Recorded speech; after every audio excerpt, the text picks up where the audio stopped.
Good evening, everyone. Welcome to another edition of Fansview Fridays. I am your host, Nadeshiko Gatsby, the Wisteria Witch, and welcome to my virtual cottage as we go through deep convention lore. And today's lore we will be sharing is Anime Expo 2000. And believe it or not, I was there and I remember it all too well.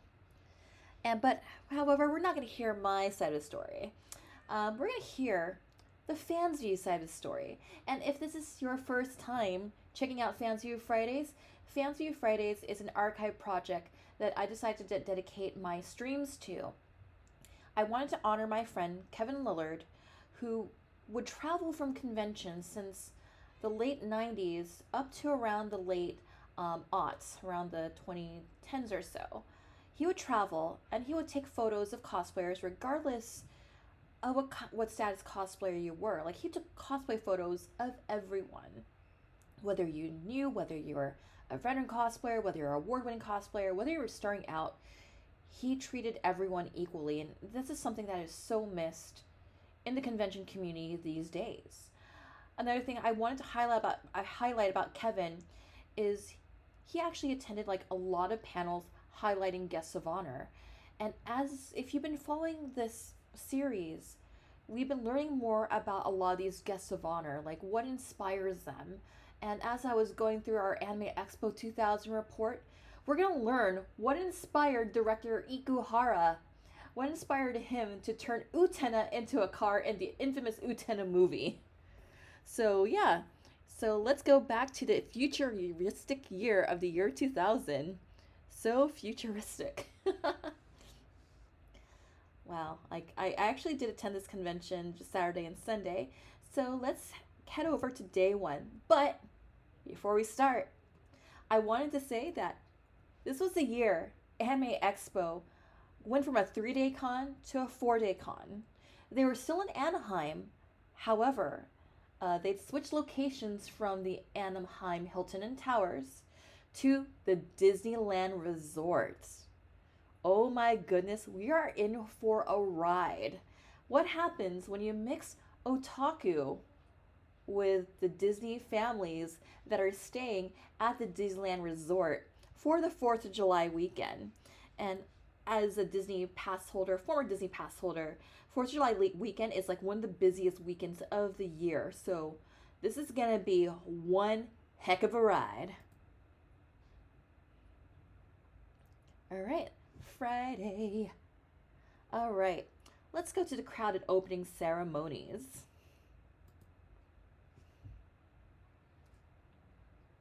Okay, got 4 pages of this.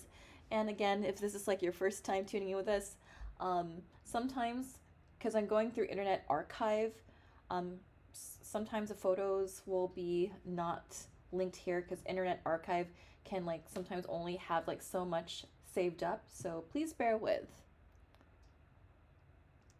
Okay, Jeff Okamoto played Master of Opening Ceremonies, introducing Keiji Goto, the character designer for Sorcerer Hunters and Martin's successor Nadeshiko. Okay, Junichi Hayama of JoJo's Bizarre Adventure said he came back for a boost of energy maybe, from American fans so he could finish the newest installments of the JoJo saga. Another designer, Takuhito Kusanagi, who made the Beast for Blue Submarine No. 9 and the Grandia game. Yukata Minoa got a big cheer for his work on the Escaflowne and Vampire Hunter D movies. While Kusanagi didn't design on Blue Submarine No. 6, Rage Murata designed. The fans made it clear that they loved the characters that Kazuto Nakazawa created for Elzard and the Tenchi in Tokyo series. And they showed even more approval of Takada Kemi's memorable designs for Kimaguri Orange Road. I do like me some Kimaguri Orange Road streaming on Retro Crush. Yes. This guy, he is back! Yasuhiro Naito was astounded by a reception he got when he was introduced as the creator of Trigun. I wouldn't have my art style if it wasn't for American comics, he said. Chio Saito, the Utena manga artist, said she was looking forward to seeing more costumers to make up for a disappointment. I saw the LA beaches and said, I want to swim there. But I found out it's contaminated with E. coli, so I can't, she said. Homegirl ain't wrong. I don't like LA beaches too much. Too much sand, coarse, rough, gets everywhere. All right, my other home person here is the only fan disappointment came after the huge cheers for Fushigi Yugi artist Yuatase, who had to tell the audience she was so busy drawing manga. Sorry, my apologies for misgendering you. Fushigi Yugi artist Yuatase, who had to tell the audience that they were so busy drawing manga that they wouldn't be able to stay for the entire celebration. Aww. Kunihiko Ikuhara, creator of Revolution Girl Utena, said that this is my third trip to the States and I don't have a girlfriend. I hope a lot of girls come and talk to me. Can you imagine, with just this page alone, Ikuhara, Yuatase, Chio Saito, Yasuhiro Naito, that is already an all-star lineup right there. I would love to have a lineup like that again.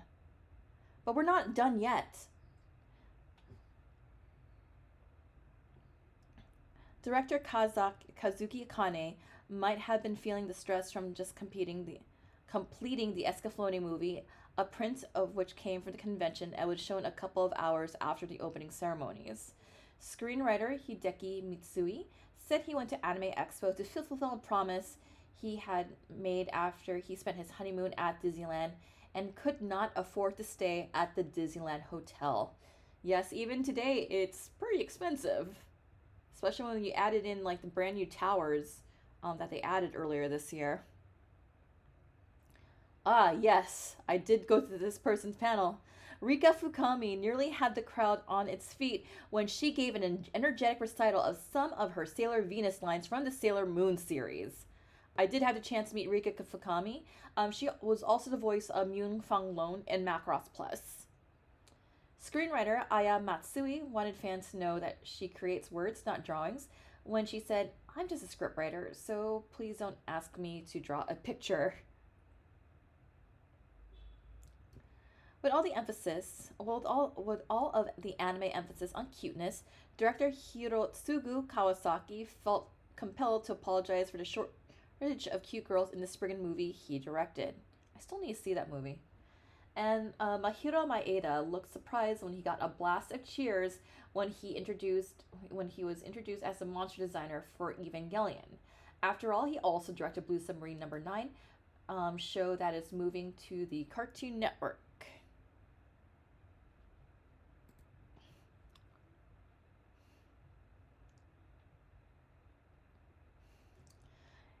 It's no small coincidence that the Mouse's house is home for Anime Expo this year, said Mike Tatsugawa of SPJA about the convention location at Disneyland. He predicted that the convention's attendance would reach 10,000. Those fans were expected to donate to the City of Hope charity. John Taylor from the charity was on hand to accept the convention's 1999 donation of 21 grand.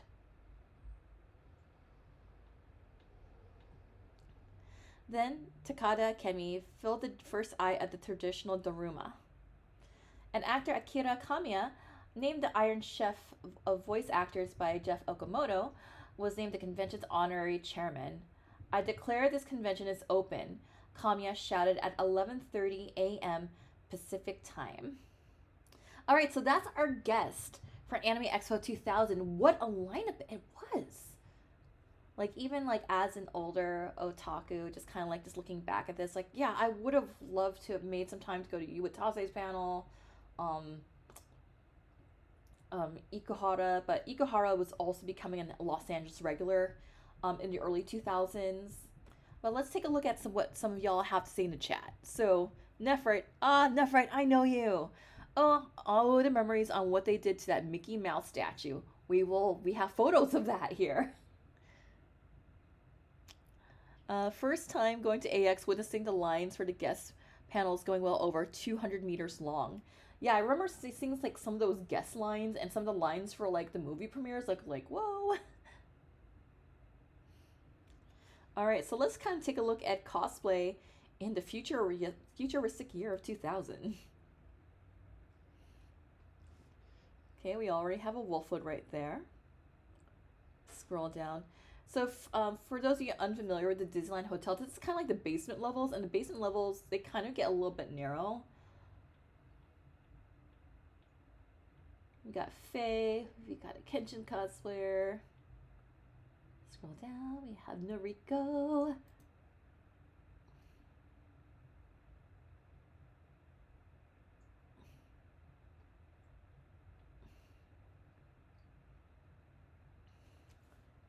Yeah, we have Ukio.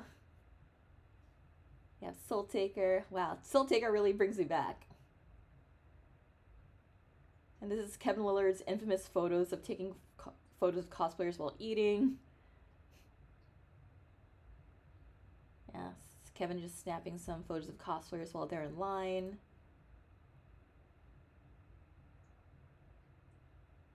So you go to the chat right here. Let's see, just don't glomp me too hard this time. I make no guarantees. Then we have, I remember Mike Tatsugawa, so hoping that AX 2000 would be the first AX to get over 10 grand in attendance. He ended up having to wait one more year for this to happen.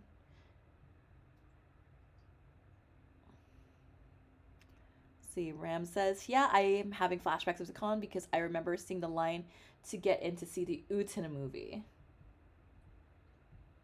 I think by this time I actually did see the Utena movie, but I saw it raw in Japanese. Oh, check out that Cardcaptor Sakura.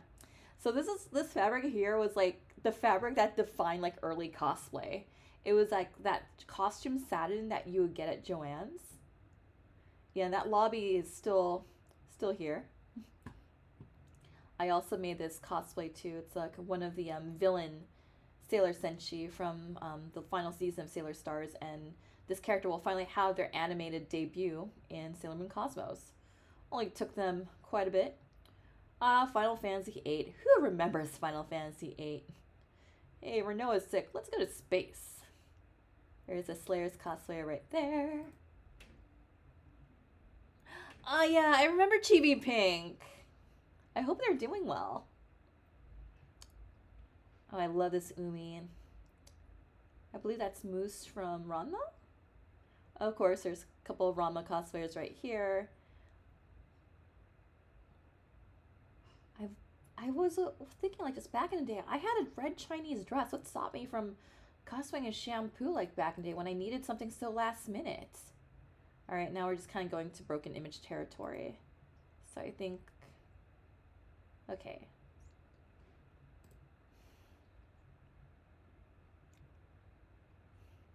Really was impressed that year with the cosplay I saw being my first time going, and really seeing both the national and international cosplayers showing off their work was just amazing. Yeah, this was also like my first time soloing a con by myself, so like I had my camera with me, and again, this is like back in the day when it was like this film camera, so I had like my dad's high-tech Advantix camera, but my battery ran out, and that made me sad. Yeah, my battery ran out the first day, and I wasn't prepared to have like take as many shots as I did because I was limited. Because remember, back in the day for film cameras, you're limited to only 25 shots. And on average, when I take selfies of my cosplay with my tripod and my phone, I average about 30 shots for my cosplays. Final Fantasy VIII, the one with the aliens. So we got some more cosplayers right here. During opening ceremonies, I got to meet and sit next to Woody Santoso. He's an Australian that used to make the trip to AX every year to help out with Masquerade. Oh, which one's Theo from SakuraCon?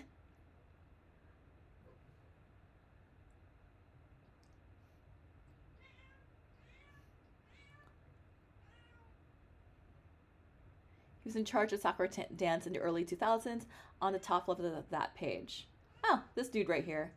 I want to say, is that from Martian successor Nadeshiko? I was actually thinking about that anime earlier. I wanted to cosplay as Eureka for the longest time, but I think I found the right Eureka costume, and it's like the idol outfit. Got more Kenshin cosplayers right here. Ah, there's a Miyaka. Yeah, that gift shop looks familiar, actually. Can pinpoint where these places are at the Disneyland Hotel. Oh, that's a nice setup here for like Kenshin photos.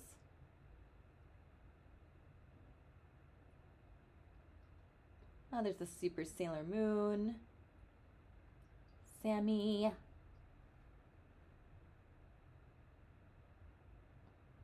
Belle Dandy and Noriko and the Fushigi Yugi squad.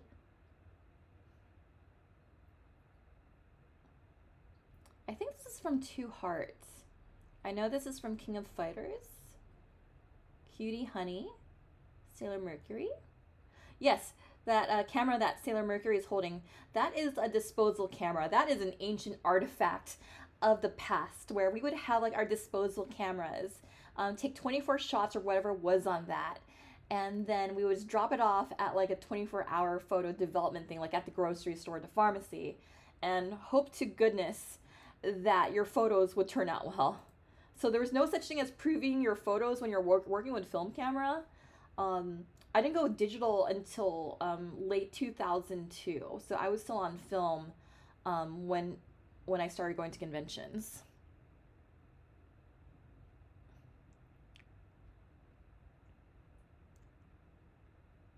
Oh, nice. Yeah, Melissa Quinn, that name sounds familiar. I hope she's doing well. Yeah, Iori from the KOF cosplay. Yeah, we got more Final Fantasy. Oh, yeah, I know these people here. Final Fantasy VIII. That's my buddy Chris. He recently got married to his husband not too long ago. Oh, goodness. Oh, I thought it was actually an actual cosplayer. Like, it's like a giant figure. Oh, wow. All my JoJo fans would just be worshiping at this. Again, 2000, way before JoJo cosplay just kind of avalanched into conventions. Got Belle Dandy. And this is a dealer's hall. This is like in the convention center, like main dealer's hall area. And I go to Disneyland like at least twice a year for Dapper Day. And it's very interesting to see how this dealer's hall has not been untouched since like 2000. Yep, Star Platinum. Then we also have Utena here. Yeah, this version of Utena is like one of my dream costumes. And you can also see in the background like how you have like the branded like bags here that you'd get from like registration or like from like dealers. We have Doremi. I do love me some Doremi. It's like one of my favorite feel-good shoujo animes. We have Zelgoddess here. I dated someone whose favorite was Zelgoddess and wanted to cosplay as Zelgoddess. And like, yeah, I could either go as Amelia or I could go as Lena. But I always felt that his personality was more Zelos than Zelgoddess, to be honest. He's a guest at Hentai Matsuri this weekend.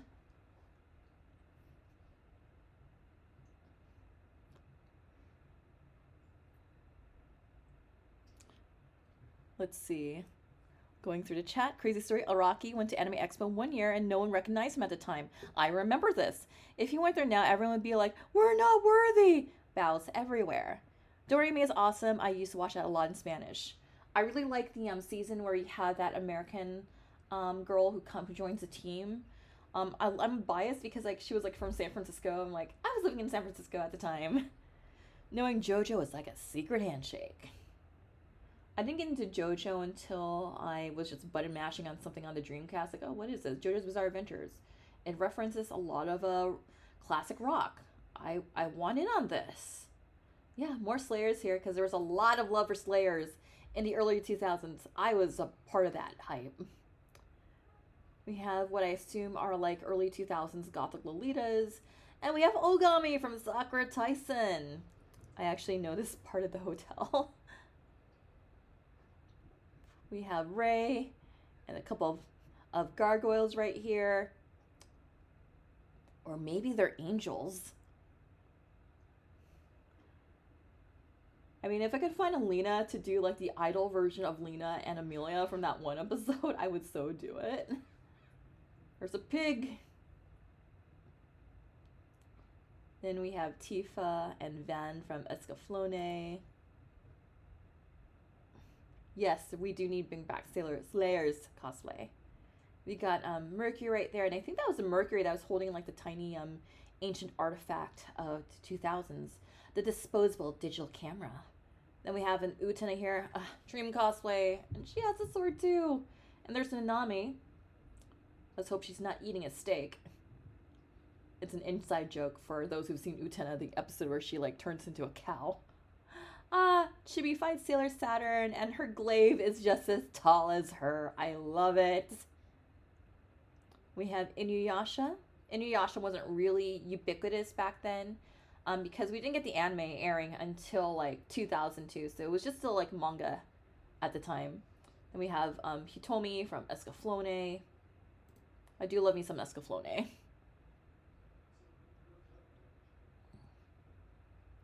And then we have Kiki, and then we have Feifei.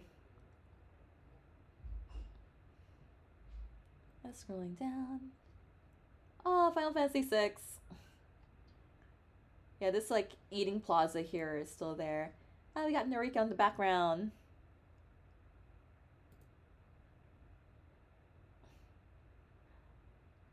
There's one of my buddies, one of the Neko twins. Causing is Asuka. More Uten and Slayer's goodness. Scrolling through here. I think there's a wild duo in the background. I think I've been to this guy's like panels at Animagic in Lancaster. He did like this panel where like we were riffing on End of Evangelion. It was like a MST3K End of Evangelion, and that was like one of my first times checking out like a live riff of an anime, and that was a lot of fun. Got like Chinese dresses. I regret not wearing my Chinese dress at AX 2000 that year. Yeah, just scrolling through.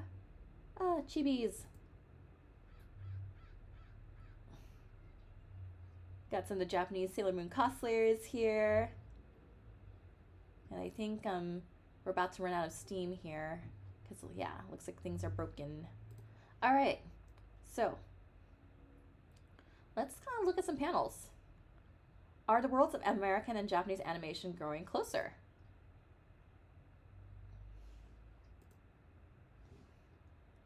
Okay, Anime Expo Friday, International Animation. Is this a year when American distributors and Japanese production companies start working together on animated projects? Mike Tatsugawa of SPJA wanted to know.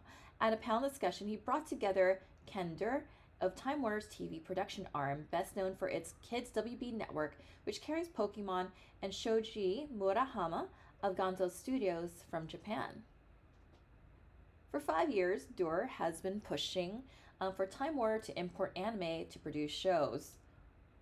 Durr had an interesting description of his goal to remake a series and make them more contemporary for the US audience. Ironically, the success of selected anime series was undercutting that goal, since it was easier, read less expensive, for US companies to buy older Japanese series than to finance the production of new shows. Another person in the industry hinted that the author on Friday that Japanese companies don't get much from the US rights to shows, hoping that they'll make the profits from ancillary sales such as toys. So, buy that merch. I know, I should totally buy that merch. Murahama added that the success of Pokemon was a starting line for the Japanese animated industry. Gonzo had received offers for shows from companies in the US, France, and Hong Kong. He said the studio's Blue Submarine No. 6 had been promoted in Singapore. However, Murahama noted that Pokemon had one advantage that other anime series did not. It was pre-promoted through the Nintendo video game. It's better not to say that Pokemon's successful Japanese animation is more popular, said Murahama. Beyond that, Dor noted that Pokemon's popularity has started to fade with the declining ratings and merchandising sales. We need the next hit.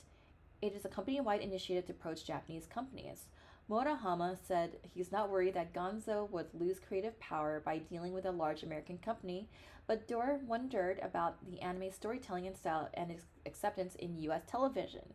Anime shows follow the manga tradition of long storylines, but American series have presented episodes as standalone events.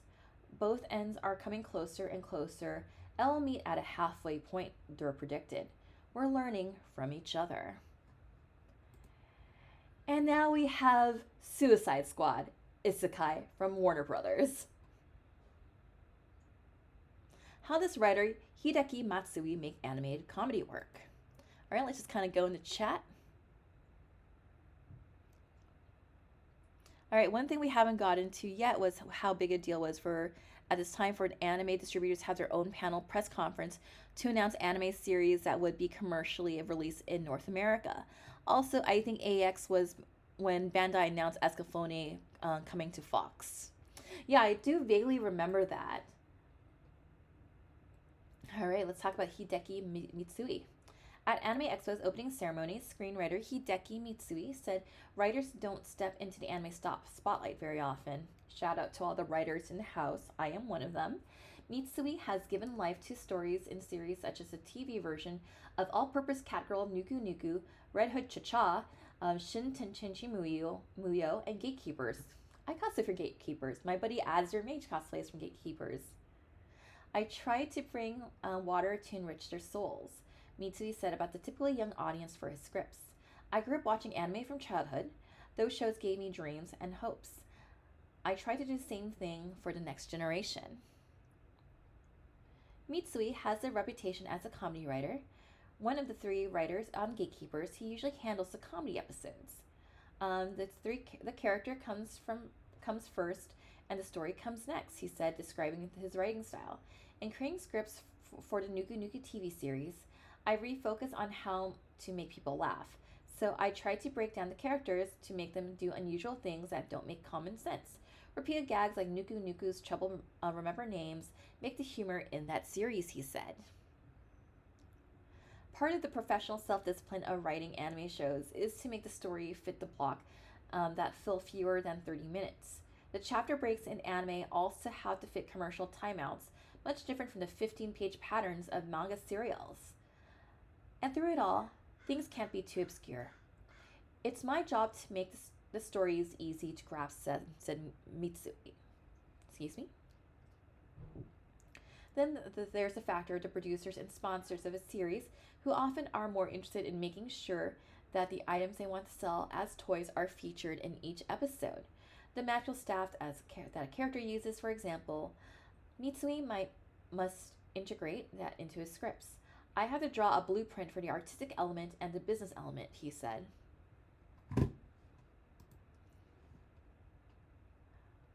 Okay, this is something that Isaac had mentioned in his post here.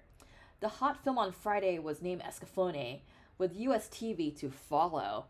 Who remembers when Escaflowne was airing on Fox? Anime Expo Friday, Escaflowne talk. One room at the Disneyland Hotel was different from any other room used for an anime convention. It had twin 35mm projectors at the rear, loaded with a print of Escaflowne, a girl from Gaia movie, finished only 2 days earlier. Fans packed the room well before the start of Friday, the screening of the film, so many that people were turned away an hour before the presentation.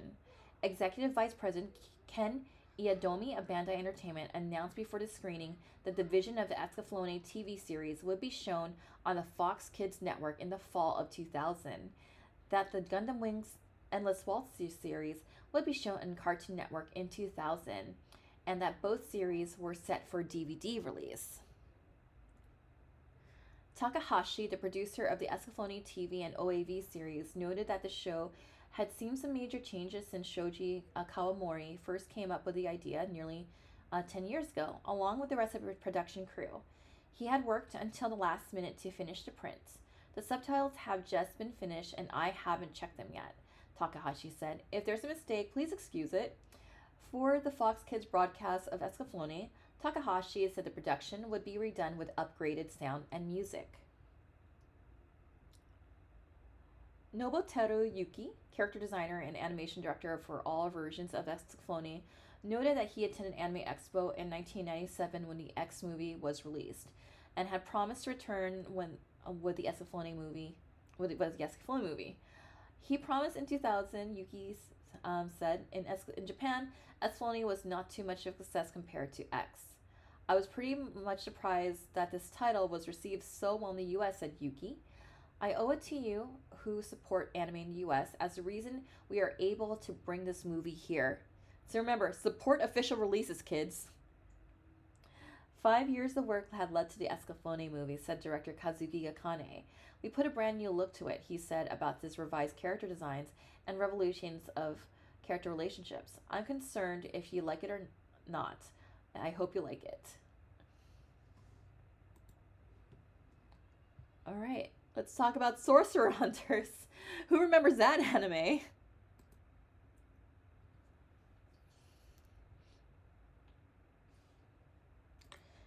Let me just take this drink of my lemonade before we go through.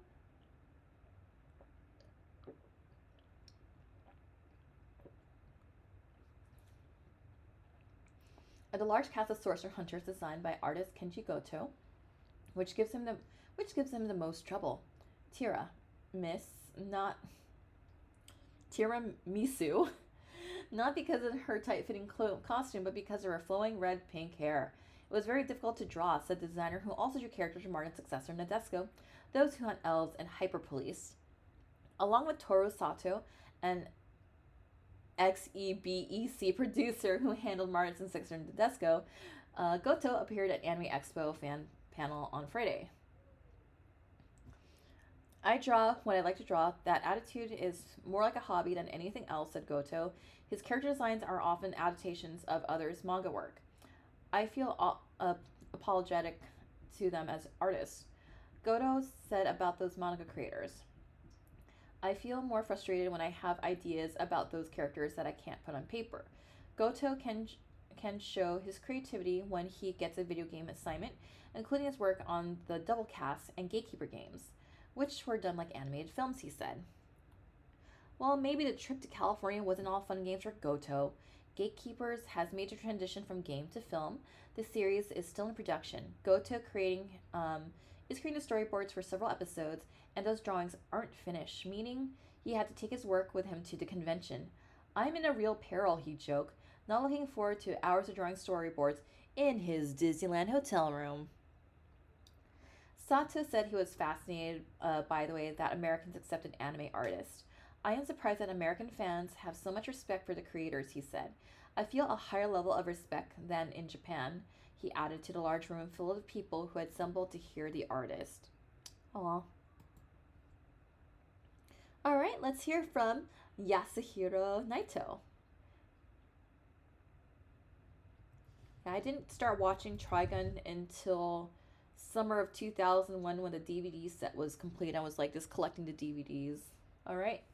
In 1998, manga artist Yasuhiro Naito attended Anime Expo as part of a Madhouse promotion, which included the animated version of his Trigun series. That appearance helped launch Trigun in the US, leading to a rash of Vash Stampede costumers and the release of the series on US home video. Naito was welcomed as a conquering hero when he returned to Anime Expo in 2000, and he was pleasantly surprised by fans' reactions. I was feeling pure delight. I was speechless. I couldn't think of anything right to say, Naito recalled about the cheers he received at the Friday morning opening ceremonies. On the other side of the Pacific, it's hard to tell if that's happening.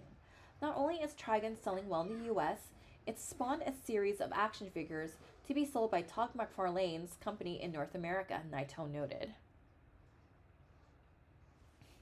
While Naito's drawings don't look American, he takes much of his inspiration from US comics such as Hard Boiled and Hellboy, enjoying the series' minimalist impressionist art.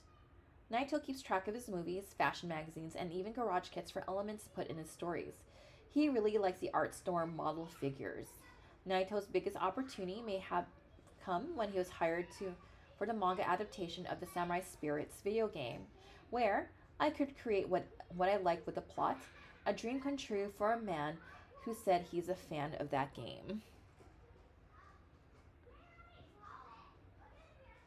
Ironically, the original Trigun manga had a few ignominious fate in Japan when the magazine folded that was publishing the series. Naito scrambled to find a new publisher, and the series is still running, but he had to make a small change to the title to Trigun Maximum to please the new publisher. Despite the name, the new series is a continuation of original Trigun. Get ready for more adventures from Kazatu Nakazawa.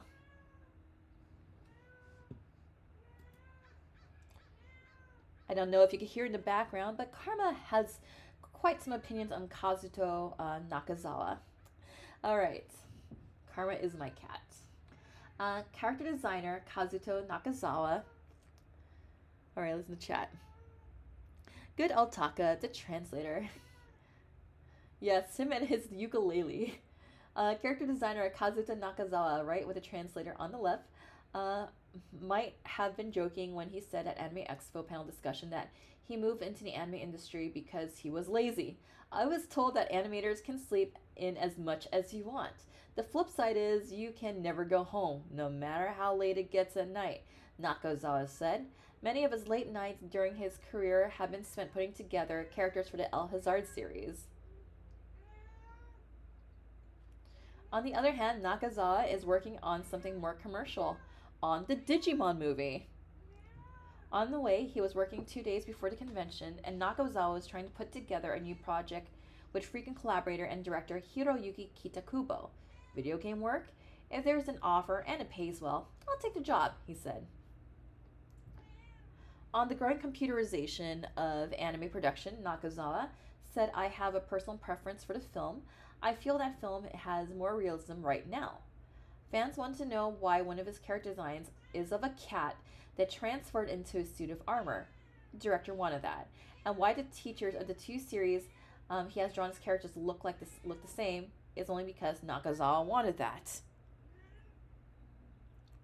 Nakazawa was asked by another fan question, what does he think about the plot and censorship changes often made for anime in US TV release? Is that what they're doing? I don't think it's right. He responded to applause.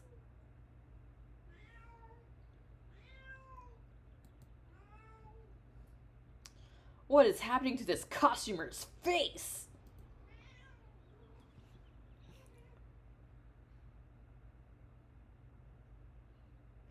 Alright, Anime Expo Friday, cosplay makeup. It is said that the most ignored parts of anime costuming are shoes and makeup, because costumers figure no one will ever look at their feet or their faces. Anne McCreary disagrees with that approach. She arranged for a makeup panel at Anime Expo to get her point across. McCreary wanted costumers to know that makeup is a big factor of costuming and not just the occasional scar worn by fighting characters. Makeup evens out a character's appearance and keeps faces from looking washed out and flat, even for dark-skinned costumers who figure they don't need to work on their faces. To demonstrate, McCreary brought up a makeup kit to the panel and brought up volunteers for instant makeovers. A few minutes with foundation and blush highlights helped to bring out the shapes of costumes' faces and made them look more convincing. McCreary noted that the basic makeup is adequate for hall costuming, but more elaborate presentations are needed for stage appearances. Among the most practitioners of costume makeup are the Japanese costumers seen at Anime Expo, who wear heavy layers of makeup that are so carefully crafted that fans don't recognize the women when they're out of costume. Okay, I think that wraps it up for Friday. All right, Saturday. All right, let's get right in. Because this is a day I actually did attend AX 2000. All right, who's ready to be embarrassed? Nah. I love y'all. All right, a collection of friends and odd sights at the convention. It's gonna be almost looking through a yearbook here. So let's go.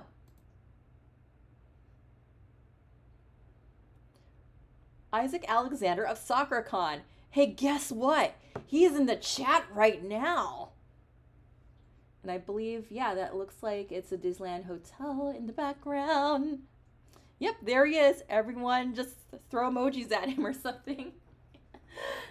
Yeah, it's him. Yeah, I'm so glad you can join us. And we will definitely be covering SoccerCon for Fansview Fridays. All right. For your safety, please do not climb on gargoyles. Yeah, please do not climb on the gargoyles. They're very fragile. Probably not. Keith Burgess of Manga Entertainment. Yeah, this dude right here. I miss seeing my dude here, Keith, at conventions. Jay Harvey. I actually do remember saying hi to him at this convention. Annie Pike. He was like he was the dude who ran Annie Pike back in the day. Annie Pike, for those of y'all who don't know, was like the hub to search anything anime related. This is where like they had a good collection of links for where to find fan subs, what conventions were happening, and also when I was doing a lot of online voice acting, it also had a section for fan dubs, anime inspired, Final Fantasy inspired audio plays, and that's what got me into online voice acting. And yeah, the Anna Pike was just like the centralized hub to search for anything anime related, and it was a wonderful website. Rest in peace. Love you, Jay. Hope you're doing well. Yeah, Keith Burgess. Homeboy knew how to party. Most popular video game DDR third mix. Yes, I remember when it was in like this like tiny like meeting room. They had like this arcade, and they had like third mix in there. And I remember like he's now the head of karaoke one of the big karaoke groups here in LA. He was cosplaying as Cardcaptor Sakura, and he was like on the DDR machine. Yeah, Jay had sold anime Turnpike in June 2000. Power Paradise video game was also very popular at AEX that year. Yes, I also remember seeing Power Paradise. Oh, I know her, cosplay coordinator Marissa. I'm still in contact with her. And she actually handled Fanime's Masquerade this year. And yeah, I'm glad that she's still doing cosplay coordination. And I heard that the Fanime show turned out very well. So yeah, I'm just glad to see like some of these folks are still around. Chio Saito taking pictures. Takada Kemi taking pictures.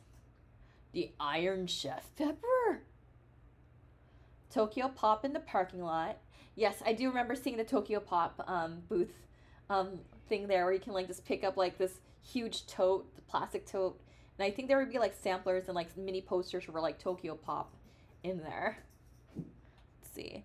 I was able to bring that to SoccerCon in 2004. It took me 4 years, but very happy to bring that to attendees. Yay! Power Paradise is always fun. Only at Disneyland. So you have like these topiaras, Mickey and Minnie here. These topiaras are no longer at the Disneyland Hotel. The panel room bug. Okay, let's skip that. Australian fan, Caroline Seawright. Unfortunately, the image has kind of like went poof. A typical panel room crowd. Ayanami and the Gargoyle. Makeup attack. Yes, it did happen here.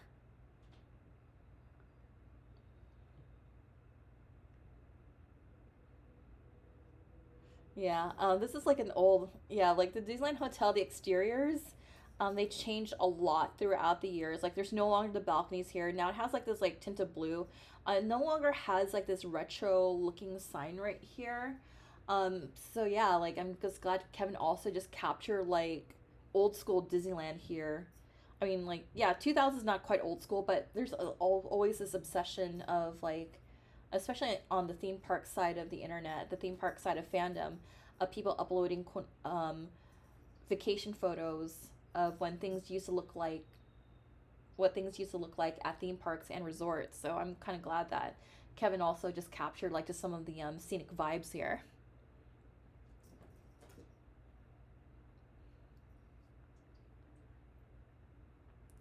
Yep. Oh, I remember there was a message board for people to leave messages for meetups during the con. Yeah, I miss those days. Like, I think like nowadays you can't quite have that out in public for safety reasons. But I remember like there used to be like, yeah, we're having this party here in this room and blah blah blah. Yeah, Lionel still has like a lot of his report stuff on his website. He mainly just focuses on like cosplay photos now. He doesn't do reports as much as he used to, and a lot of his reports like are very just the facts, which there's nothing wrong with that. And he was like one of those guys who would also like just go from conventions like from coast to coast. Again, as far as I know, he still takes photos at conventions, but it's not as the kind of work he used to do, because I know he's gone through some health complications within the past few years. And now there's always sounds like this. Something I probably can't say because of YouTube reasons. Okay, now that we have your attention, Ranma. And again, the pound sign plus name of something, which meant like it was like an MIRC chat room. It was not like, hey, Ranma's trending, so use the hashtag Ranma. Now that we have your attention, hashtag Ranma. Boy, I remember getting up to that top floor of the Disneyland Hotel to the big suite that Michael Jackson used to stay at when he went to Disneyland. Oh, that must have been awesome. All right, let's look at some cosplayers on Saturday. All right, we got some Utena goodness here, both movie and TV series. Yeah, TV series is just still my dream. And we have Noriko, we got an Anthe, and this is just like right outside the convention center area. Oh yeah, and we have like a Mickey Mouse plush on a stick. So for those of you asking, like, the defaced epithet of Mickey, right here, this person is carrying like a dead Mickey Mouse on a stick. A SoccerCon attendee was able to get me into the exclusive AX party that was held at the big hotel suite with guests. So awesome meeting up with so many people working in the industry, guests. Boy, if I had my iPhone back then, I would take in lots of photos. Yeah, I was like thinking like if I could like travel back in time to like 2000 and just kind of just relive everything, because this is a very memorable day for me too, because this is I'm just to share something just very personal, very quick, but I actually came out that day. I actually came out as bi on this day of Anime Expo.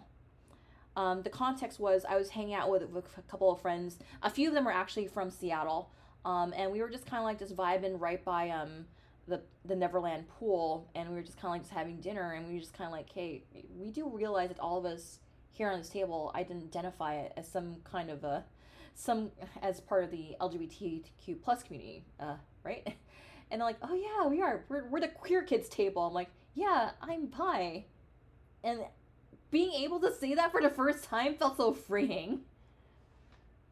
And that was like, yeah, that's why this kind of invention, specifically AX 2000, meant a lot to me, because not only is my first con rolling solo, it was when I actually came out.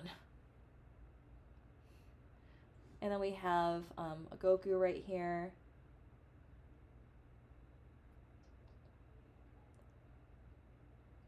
Yeah, we got Noriko, got Chichiri. Oh, that's a cute outfit. I'm not sure what it's from, but it's cute. It's pink. We got Miyaka over there.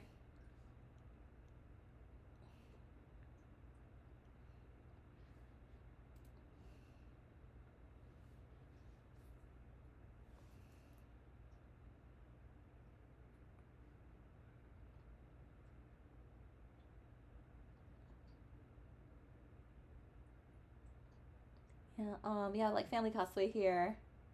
Scrolling through. Yeah, a lot of stuff happened at that convention, and this is also. Oh my God! Look at that Makona. It's so fluffy. I love it. Like, this probably predates it, but you could also confuse it. Like, it also could pass for like the rice ball and fruits basket. My coworkers and I were talking about like rice balls and like how easy they are to make. Got Tamahome right there. More card-crafted Sakura.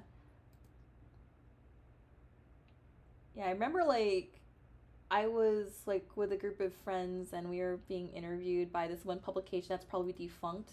I'm probably going to write about this in my blog, just kind of like just looking back at Anime Expo 2000. It's also going to be part of my upcoming book too, the Fangirl Diaries. I don't think I had this part that was published in the Fangirl Diaries since it's in its final publication round. But we were interviewed by this like news type organization, this fandom type of news type thing. And I think I went on record saying F to patriarchy.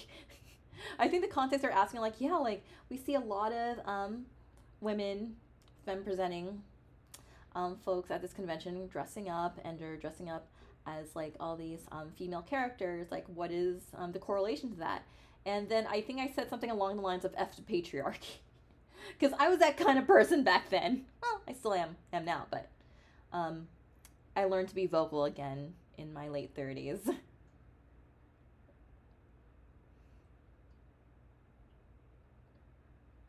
A lot of Sailor Moon cosplays. Oh, there's a Sesshomaru.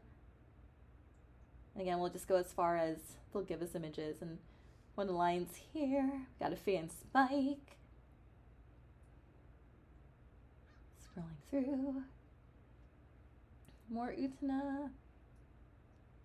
Yeah, I think this is a con that made me like, okay, my first costume is going to be Utena. Oh yeah, that Saturn, she looked great. Then we have a Tenchi group right here. Yeah, happy Pride Month to you, Komi. Okay, we're about to like lose some photos here. Let's have a really good Sailor Stars like high school uniform versions. More cosplayers. Okay, I think at this point the links are broken, so we'll just move forward. There was a larger group of costumers during the afternoon. Oh, there's a Sleepy Time Dijiko. Yeah, at this point, I believe I was like checking out the panel with Brad DeMoss and Jonathan Osborne, and they were talking about like doing like background ADR work in anime, and I thought that was pretty interesting, and I thought it was pretty fascinating. And it's outside the Disneyland Hotel. We got Princess Fireball. I love how this guy just photobombs like right in front of the camera.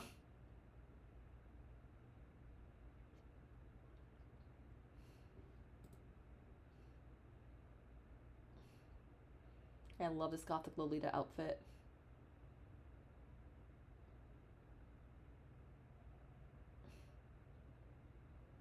Oh my god, it's Tonberry! Oh, I love it. There's my buddy Chris as Irvine from 8.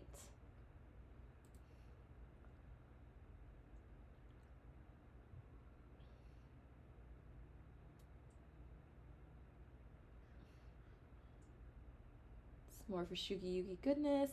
Oh, there's an Ulala from Space Channel 5. Oh my goodness, I don't know how she's surviving if this is all knitted, I don't know how she's surviving July California heat. Especially in someplace inland like Anaheim. There's Moose.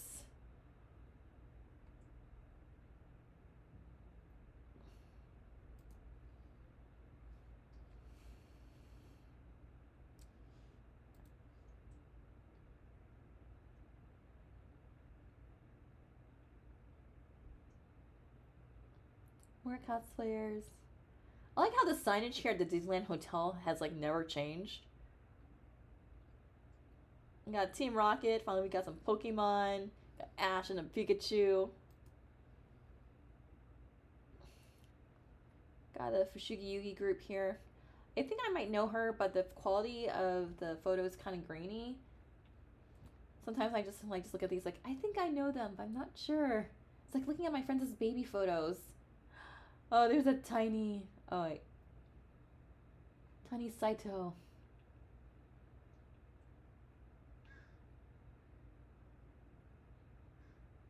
Okay, yeah, we got Ryoga. Looks like he found his way to Disneyland. Or at least a Disneyland Resort. We got Juicy here from Irresponsible Captain Tyler.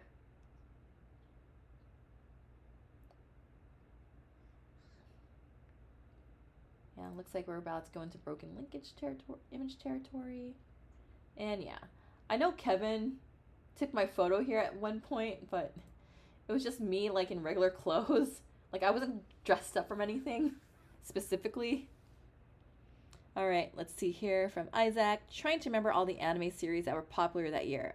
Cowboy Bebop, Trigun, Fushigi come to mind. Pokemon was starting to take off. Can't remember some of the video games from Namco, Bandai, Tecmo, Sega were big. I recognize some of these costumes, but forgot the various series. All right, let's take a look at the costume contest. So this is the costume contest that Marissa organized. She's still doing costume contests to this day. So we got... I want to know... I want to say I want to know what... I think I know what this is, but it's not registering in my mind.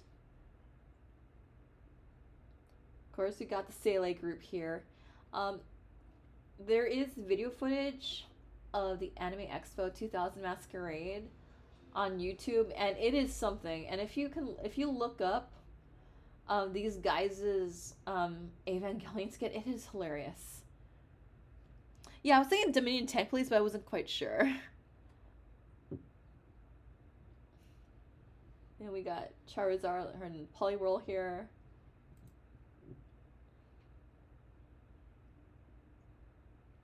Got Lupin and a Jigen.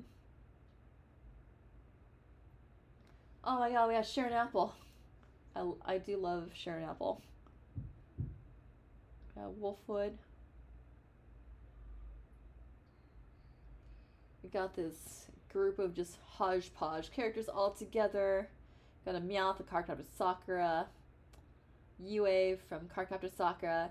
Galaxia and Queen Serenity. Or Neo Queen Serenity.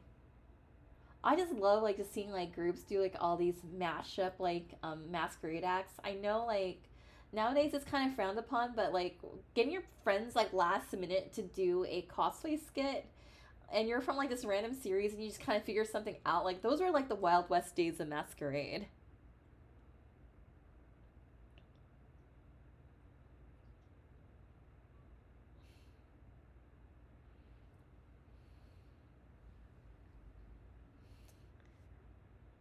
Let's see, like, yeah, Tom Jansen in the striking outfit from SakuraCon.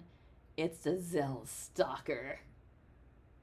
Don't mind me reading the chat in funky voices. I used to do online voice acting. Nephrite knows. I was on a panel with him at SakuraCon. Anime Central. We will also be covering Anime Central for the show too. And we got Castle in the Sky. Sailor Moon Chibis.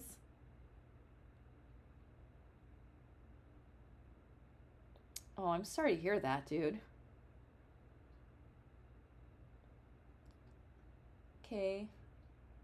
Got Belle Dandy right here. I actually did see this costume, and I'm like, I want to make something as pretty as that. I was wearing like this beret, this newsboy hat, this tan like overcoat, black button up, and matching tan like Chanel skirt at Anime Expo 2000 because my parents like, yeah, if you're gonna go to this convention by yourself, you better not cause any trouble. It's like, okay, I'll be serious about it. So I went into like this business casual type outfit. If you look up the Taylor Swift album for Red, I look exactly like that. Oh yes, I remember Melissa Quinn. I remember following her website because I've always loved her stuff. Wow, like this is just kind of like unlocking some core memories. And I remember her like when I was starting out with cosplay, she was like one of my inspirations. Isaac, if you're in contact with Melissa Quinn, just let her know that she was one of my inspirations for cosplay when I was getting started in 2000. I mean, if I ever perma move up in your neck of the woods, I'd love to just, I don't know, maybe just have coffee. Y'all have a lot of coffee places up there. Let's see, remember Shake? Trying to read the poster if I can't.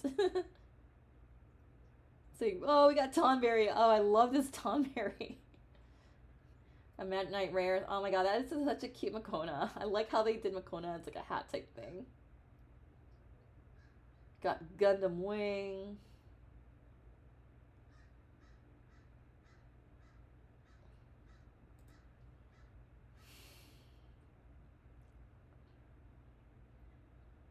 Oh, we have Mononoke. I believe this is Two Hearts. It looks familiar because I remember I had a friend who was obsessed with this series. I know it's not Tokimeki Memorial because I knew someone who had like this backpack of like Tokimeki Memorial figures. Like, dude, you're insane, but I love it. Yes, Darkstalkers! We have Lotus Wars. We have my friend's baby Neko twins. We have like Subaru and we have Seishiro. Oh yeah, speaking of which, the dude with the Tokimeki memorial keychains. It's this gentleman right here. Yeah, it's like X1999 and Bust the Groove. Yeah, shout out to you, Key of Baby Neko Twins. I'm so glad we're still friends to this day.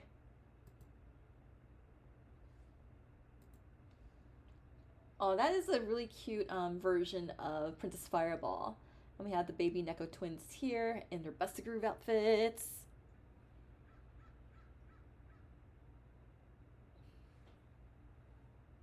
Yeah, I do love the Bust the Groove soundtrack.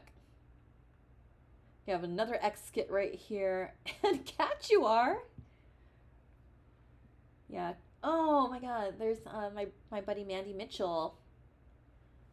She actually, I'm actually still good friends with her to this day, and she actually did encourage me to apply to UC Irvine when I was hanging out with her backstage at Anime Expo 2001. I mean, I didn't apply to UC Irvine, but all I can say now is I'm glad to be representing the Zot.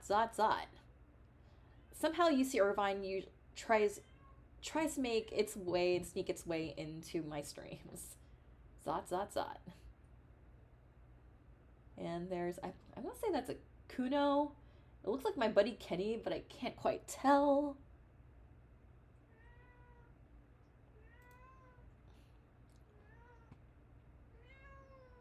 Yep, we got.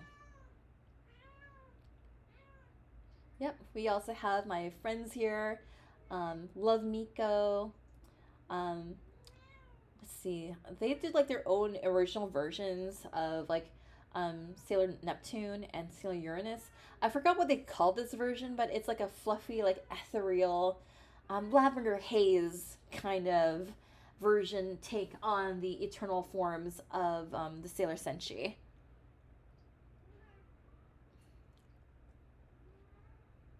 I feel like I know this JRPG, but I'm not too sure. It looks familiar, but like I just can't put a finger on it.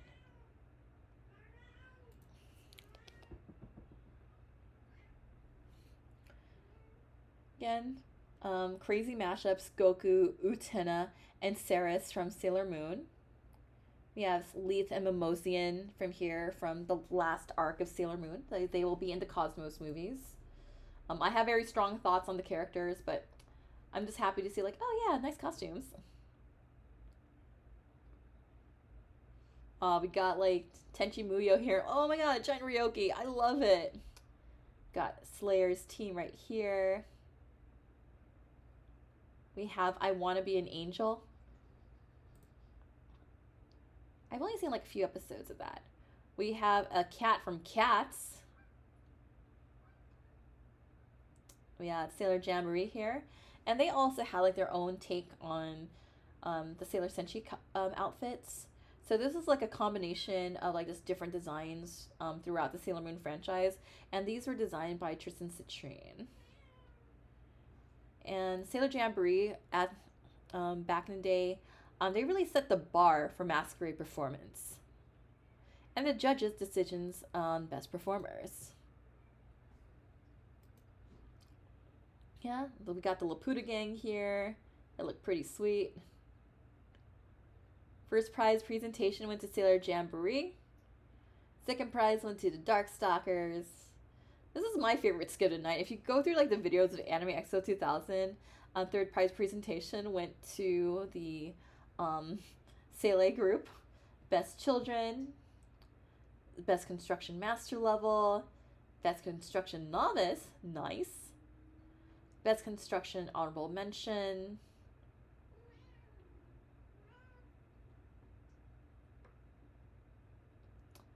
Jerry Chu's Award, Steve Lynn's Award, Walter Amos's Award.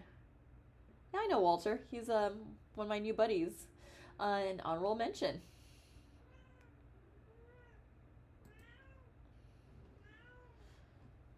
Yeah, I remember like there was a huge line for Masquerade. Like it was like almost like all the seats were already taken.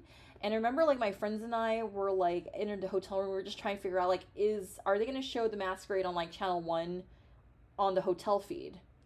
And we were just trying to figure that out. And already at that time, I had to head on home.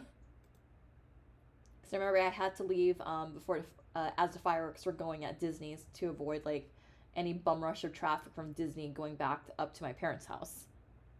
Because I was dropped off. All right. Anime Expo Saturday Industry Roundup. Chad Kime of Pioneer Entertainment had video and music announcements. New series include Amazing Nurse Nakano and Panda Go Panda. The Cure movie will be remastered and released possibly in theaters. The company will release the first videos of Cardcaptors, aka Cardcaptor Sakura, TV dubs. The music group BoA, which performed music for the Serial Experiment Lane series, has a contract with Pioneer and a music CD release is forthcoming. The Ranma 1/2 DVDs with the incorrect soundtracks will be remastered, and Pioneer, which handles the disc for Viz, will set up an exchange program. And since Pioneer is switching DVD duplication companies, such titles such as Elazar DVD box set will be delayed because of longer delays for the new duplicator. Our fiercest competition out there is every other title in video games. There's a lot of entertainment competition out there, said Klein. Distribution partner Sean Kleckner of The Right Stuff and Matt Greenfield from ADV shared a panel. Kleckner said that the release of Irresponsible Captain Tyler OVA series will conclude in the fall, with music videos to follow. More Kimba the White Lion, Flint the Time Detective, and a simple insert was on the way, and promised the release of the Karikano series would be spring of 2001. I own that series. The biggest cheer for the ADV announcements came when Greenfield said that ADV would release the Robotech on DVD. Carl Masek would be a part of that effort, Greenfield said, of recording additional commentary tracks with the American actors for the Americanized series. Of course, there's more information on the Anime Ego release of the original Super Dimensional Fortress Macross series in another panel.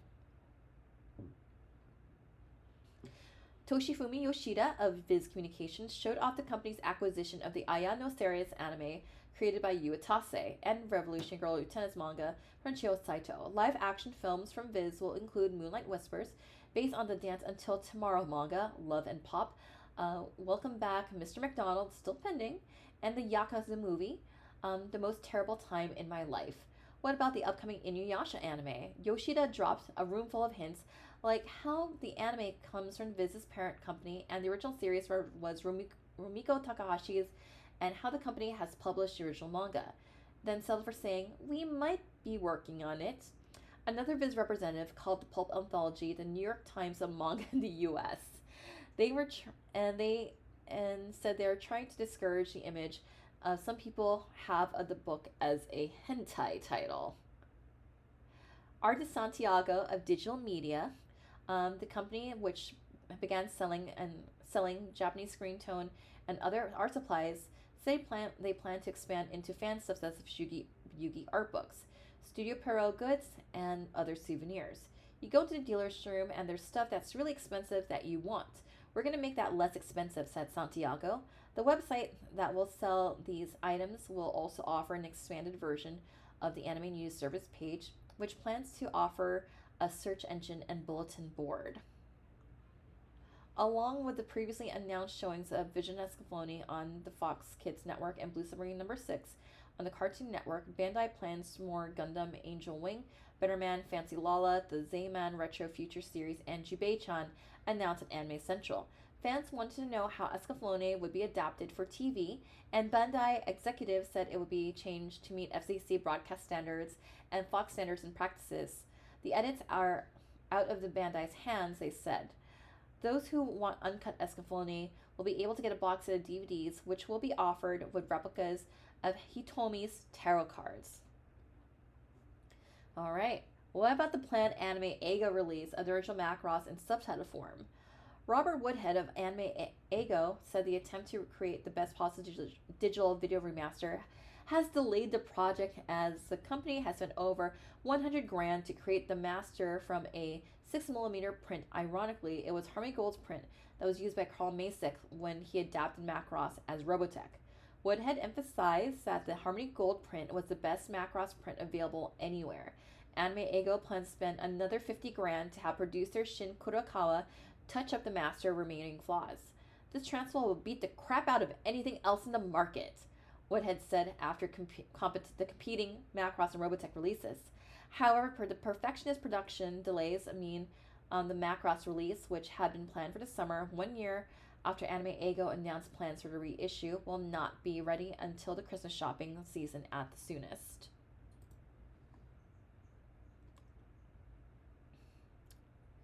Okay, well, we got quite a bit of anecdotes here in the chat. We'll get through them. Boy, those Judges Awards, this alludes to the Masquerade. Remember those three people, Jerry Chu from Bandai, Steve Lin, and anime retailer and Malta Amos from Texas Anime Historian. Yes, the industry panels, Chad Keim from Pioneer. He had been working with AX and Pioneer since the early 90s. Sean Kleckner from The Right Stuff, who sold the business in the last few years to Crunchyroll. Matt Greenfield is still with ADV. I wonder if he still rocks some epaulets. Toshi, I believe, is now living in Seattle working for Pokemon Nintendo, worked for 2 decades at Viz. Digital Manga, the company had never really got their business running at all. Good people, but unfortunately didn't have the best business plans. They briefly had the license to publish New Type magazine, but never released it. There's Jerry Chu, artist Santiago, longtime industry person in the anime industry. Rob from Anime Eigo is truly the old school of anime fandom, starting the company in the late 80s. Rob just sold Anime Eigo to the founder of Anime News Network, Justin Savaka's dubbing company. Legend Galactic Heroes. I was at that panel. Love the series, very niche, not for everyone. Space opera. I actually did start watching it because when you had like the episodes on YouTube. It's a fun series. I really do enjoy it. Well, fun's not really the word I would describe it. But I just kind of been like just going on and off, just going in and out of the episodes. But now that the series has been licensed, I'm like, okay, I need to like to start this from the beginning, to start the original from the beginning and just kind of go forward. But I actually did watch the reboot of it that came out a couple years ago. Really enjoyed it. Have a lot of friends who are into Legend Galactic Heroes and have cosplayed from it. I remember being in that line, being in that huge line for Uwatase panel to get in. I would totally go to Uwatase panel today. I have so many questions for them. It's a play on words for a panel promoting the release of the Blue Submarine #6 series on the Cartoon Network. Everyone was dressed in black. The table had a black drape and the stage had a black backdrop. The series is far more colorful, with computer graphics that enhance the underwater feeling. The show's producer said, I want to take a step away from traditional animation styles and constraints. What he also found was that moving to computer graphics also marked a move away from the traditional, inexpensive animation budgets, because his company had to purchase the computer equipment to create graphics. Takuhito Kusanagi, the beast designer for Blue Submarine, said, I looked at the textures of marine mammals and creatures you would find in the sea when drawing the fin and flippered inhabitants of the show's underwater world. I always want to make my creatures attractive. Kusanagi looks up the character design of an American studio, that of the late Jim Henson, who made far more than Kermit and the Frog and the Muppets. Yeah, watch Jim Henson's earlier black and white work. It's amazing. Sending a show to US television or showing it outside Japan means a chance to make additional money, but also raises the chance that the show will be censored to meet the standards of other countries. Mahiro Maeda, Blue Submarine's director, said, I want people to see what I created, but I have to respect different cultures and morals. I have to live with this. If there was only one word, it would be very interesting. Hey, New Generation Pictures decided to show off.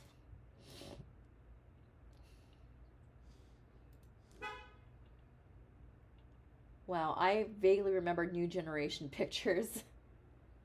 Only a handful of American anime companies produce and distribute shows in the US. Most turn over to dubbing and subbing to a specialty company. New Generation Pictures is one of those companies. They handle many of Pioneer's titles. On hand at Anime Expo was New Generation were Taliesin Jaffe, actor and director, Reiko Matsuo, company president Jonathan Klein, production supervisor Greg Weisman, actor and director, and Brett Jacobson, subtitle supervisor. And Isaac Vila completely forgot about New Generation Pictures. I vaguely remember them. How do Ed Asner and Gargoyles fit into all of this? The explanation came from after Matsuo told how she wanted the company at first to produce live action movies, but they went in the direction of anime with an attempt to handle Galaxy Express 39 movie. While that deal fell through, it led to other anime titles. The link with Urban Vision, for which New Generation had produced Golgo 13, and Pioneer, for which they did 3x3 Eyes, Nazca, and the new amazing Nurse Nakano. Nurse Nakano. For which Jaffe directed the dub. I was just baffled by it. It's the X-Files meets Baywatch. Take Scully, put her in bikini, dumb her down a bit, and you've got it. He said about the comedy featuring a mad scientist, a giant robot, a nurse, and with an independently animated bosom. The audience at the panel were howling with laughter at the preview of the dub.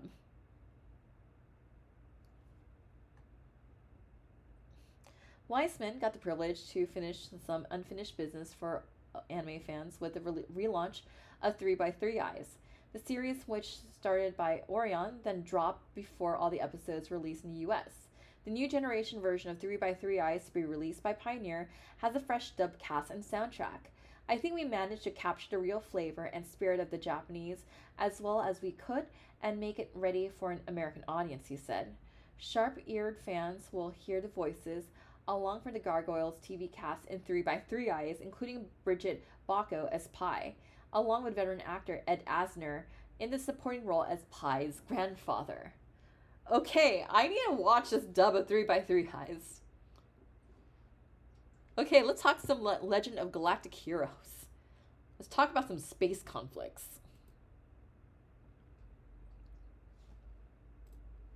If anything shows the power of anime in North America, it's this image. In the lower right-hand corner are Noboru Ishiguro and Yukio Kikukawa, director and executive producer of the Legend of Galactic Heroes series.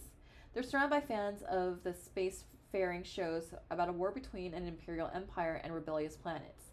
Loving the show even though it's never gotten a wide release in the US. Even though the event was listed only as LOGH panel on the Anime Expo website schedule, these fans and many more who didn't fit the picture traveled to Anaheim to meet the artists who created their favorite series. Legend of Galactic Heroes started with a great novel, Ishiguro said. The producer has been slaving away his whole life to make it, and he's still making it, referring to the production of the new Heroes episodes. He still wants to make Legend of Galactic Heroes something suitable for the foreign market. That's the driving force behind keeping the series going. We could have decided to quit at any time, but we didn't, Kikukawa added. Now that the second season of the side stories is over, we're deciding whether we want to continue it or not. We've been doing it for 13 years, and we have stories for another 2 years. That decision will be made in the next month. Fans wanted to know about the Heroes products. There are computer games in Japan, but the producers are timing their release so they don't get ahead of the anime stories. A board game was started in Japan, then stopped, they said. Action figures were never made, but there are kits of Heroes, spacecraft, and mecha. And the group joked that if a Heroes DVD set was ever released, it might cost as one of the series' space cruisers. And Isaac in the chat says, Noburo sadly passed on. There's Walter Amos on the top left corner. Yep, I see him. Thankfully, now Legend of Galactic Heroes is available to watch completely subtitled. Yeah, I saw that set. I'm like, I didn't have money at the time. Plus, I need to get a new DVD player. Because I'm all about collecting physical media. And I need something to play my set physical media on. Alright, let's talk about Kinohiko Ikuhara and Chio Saito.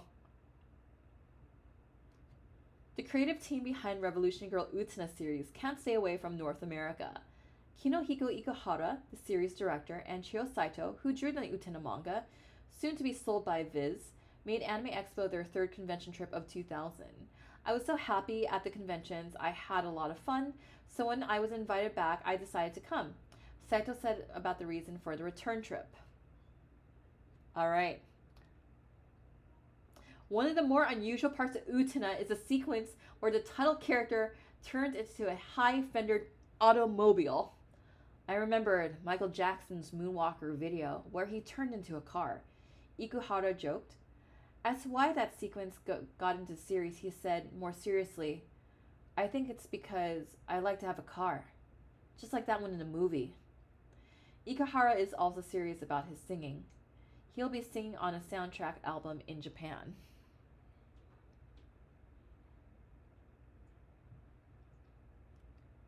Will there be more to the Utena story? That's a secret, Ikuhara replied. What does the Utena saga really mean? The people who like it in Japan don't understand it, but the series is like that, so it's okay. Saito added, the Japanese people understand there are some parts that no one understands. If they're seeing a different meaning, that's good. Ikuhara took the opinion that that people can enjoy Utena's pictures even if the plot gets away from them. The overseas audience might see it in a more visual way. When you don't understand the words, you can enjoy the visuals, he said. With all the talk of the convergence of American and Japanese animation, Ikuhara wonders if it will ever happen. For animation to succeed in the US, it has to be made in the US. There's a cultural barrier. Japanese people want to spread that animation in the US, but American companies just want to use Japanese talent. And in the chat, we got Isaac. Unfortunately, I could only attend Friday to Sunday AX. Wish I could have done Monday as well, but only had the funds time to do 3 days. Love my time there. I only had time to do Saturday, Sunday because I had summer school. But as like my first anime con rolling solo, it was what a time to be alive. I will leave it at that. What a time to be in your teens and experience all of this for the first time. What a time to be alive. Manga artist Yu Watase is widely popular for their time travel fantasy Fushigi Yugi. It seemed if there were dozens of Miyaka costumers in Anime Expo. I wish I was one of them. Now Watase fans will have another of their series to follow now that Viz is releasing their Ayashi no Ceres manga and anime in North America. I wanted to have a world that is more realistic and more dramatic than Fushigi Yugi, said Watase about Ceres. I don't like to settle in a genre. I might feel at home with one kind of story, but I don't feel that I'm growing as an author. Ceres romances will be more mature than Miyaka's schoolgirl fantasies from Fushigi Yugi. The human relationships naturally happen in between characters, said Watase. Sometimes I think things work out, and other times they turn out completely different from what I expected. Story writing takes effort for Watase, but they enjoy the effort. They keep flowing out because the stories can't happen in real life. It's more dramatic. Watase is aware of their popularity of Japan, but they're not going to tailor their stories for overseas audience. The emotions are universal. The human relations and the heart are the most important. I try to convey that in my work, and that's why it's universally accepted. Japanese and overseas audience will usually laugh and cry at the same places. In the same vein, Watase has begun reading American comics and is awed by their artistic skill. It's very realistic, they said, of US comics such as Batman. I feel I have to preserve Japanese art style, but I like to take an American technique to better my work. Watase also had a message for American fans who created fan subs of the anime based on their manga. Please take it easy with them. Now more of their work is coming to the US. And those are words from Watase. All right, I'm gonna take a sip of my lemon right here. What happened in the dealer's room on Saturday? So I can go sip my lemonade before we move on. Gotta hydrate.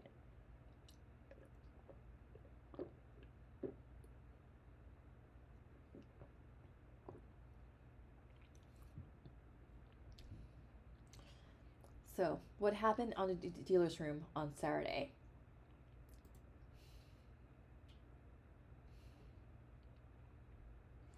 Now, this was pretty huge. This is a big deal at Anime Expo. Anime Expo Saturday exhibit hall. So you got this photo that says here, due to problems not in our control, all adult merchandise has been removed. Sorry. This sign at one booth in the Anime Expo exhibit hall tells the changes from Friday to Saturday. Adult material that was sold in the dealer's room at the start of the convention was removed on the event's second day. As usually happens, different people had different versions of what happened. One person said that the dealers had been told by convention staff they could sell adult material and permission was revoked. Others said that convention staff checked the room to make sure adult material was not visible, then it was brought out into the open after that check. Later, as the story goes, Disneyland hotel officials found that adult material was being sold and ordered it out of the hall. What we also heard at the convention was Disney security spotted one dealer that was selling vivid porn DVDs and not checking buyers' age to make sure they were over 21.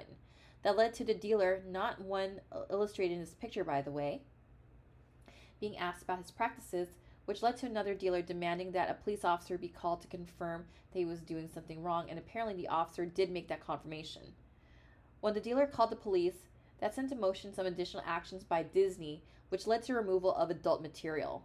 One source said the dealer who was in trouble went to the other dealers' tables, pulled tapes and discs from their displays, and demanded they be treated the same way, which helped lead to the adult material removal. That led the convention to also stop the late night watch video showings, just in case we heard. The contract was signed signed by dealers at Anime Expo read that exhibitor may not display material depicting nudity or sexual conduct unless it is blinded, covered, or display in such a way that cannot be viewed by minors. Adult material must not be accessible to minors in any way. The contract also allows the convention to eject a dealer that violates those terms.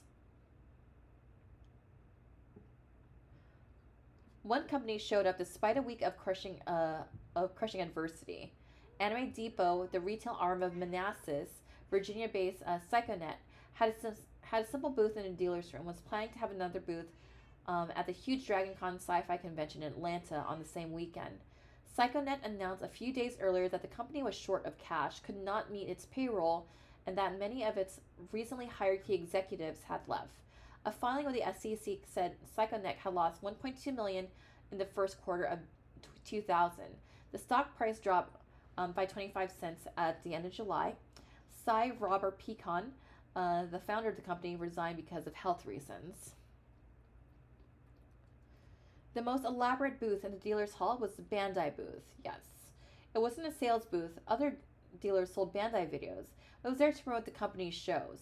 Obviously, Bandai was riding a wave of success with Gundam Wing, Blue Submarine number 6, and Escaflowne moving to American television, enough for the company to afford several of the Megabuck Pioneer plasma flat panel video displays in shows.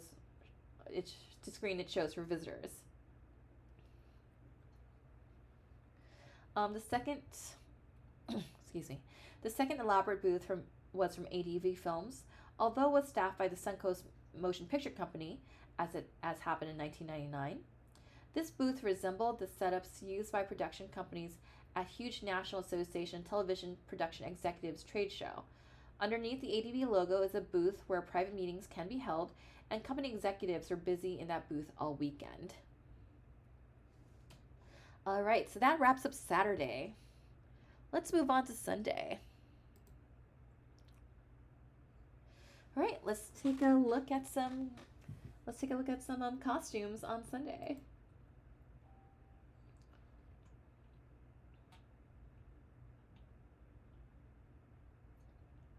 Give some time to load. Let me just kind of scroll down here, see what we're going to be getting into.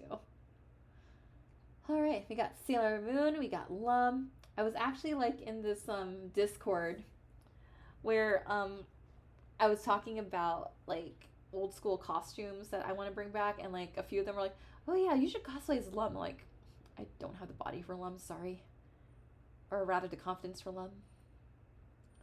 Oh, there's Sakura. I do like me some Sakura Tyson. Which one is Theo? Let's see. Is this guy right here? Like a Squall from 8? Just kind of based on the description you gave?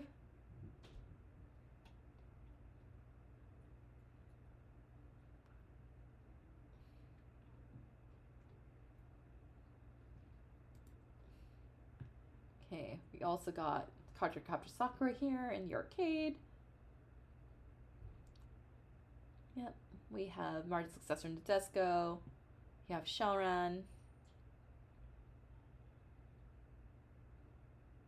Angel Sanctuary, I remember that anime. Pretty designs, but Angel Sanctuary wasn't for me.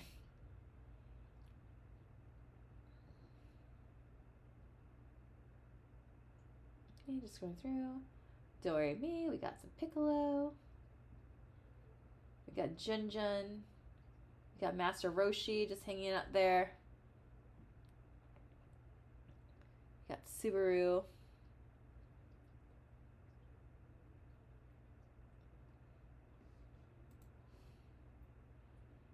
More here.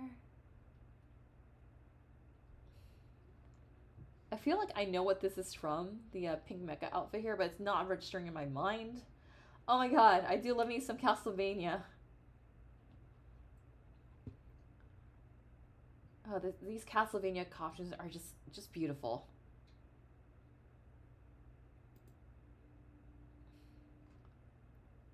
Got some more 8 cosplayers here. Got Irvine, we got Selfie, Jury, Eternal Sailor Venus. We have one of Starlights. We have Okonomiyaki Girl. She has a spatula. Got Utena with angel wings. More Utena. I think we're heading to Broken Link territory.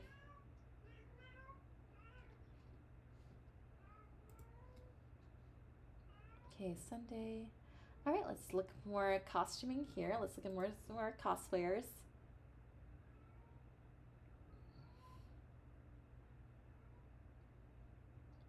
That's actually my buddy here, Van. He's cosplaying as Toga. He just recently had a kid. It is Sailor Moon, Neptune. I think she's about to pass out in that photo.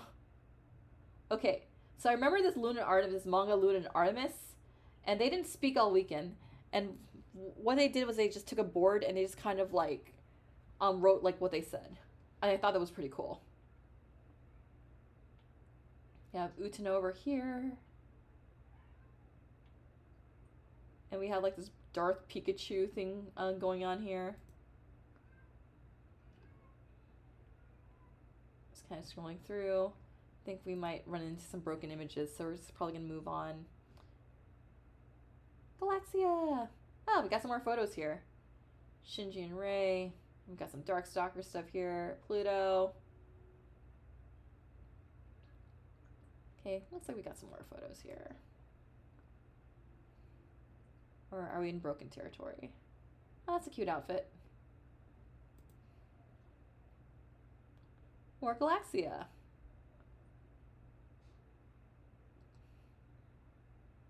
Mina.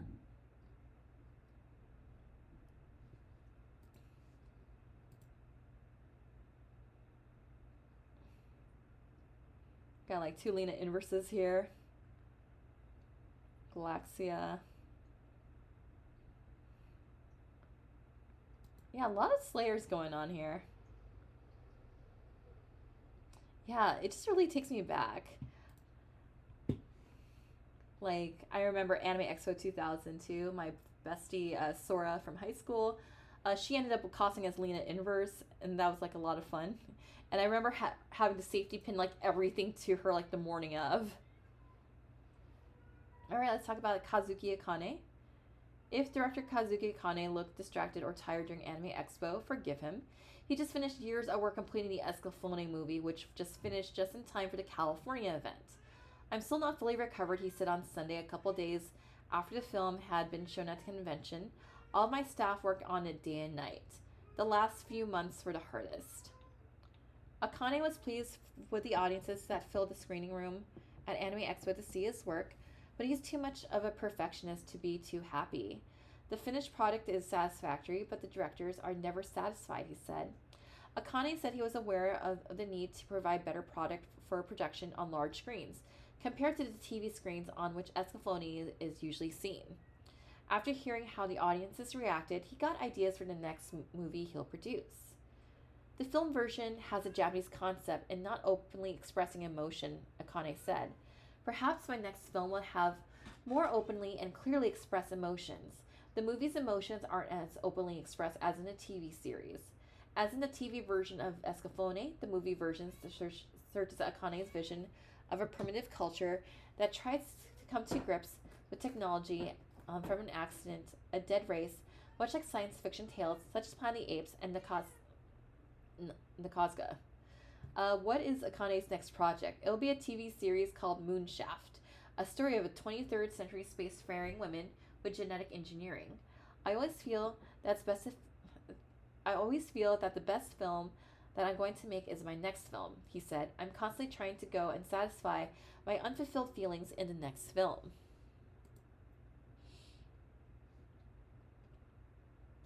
Okay, American and Japanese companies announce their plans.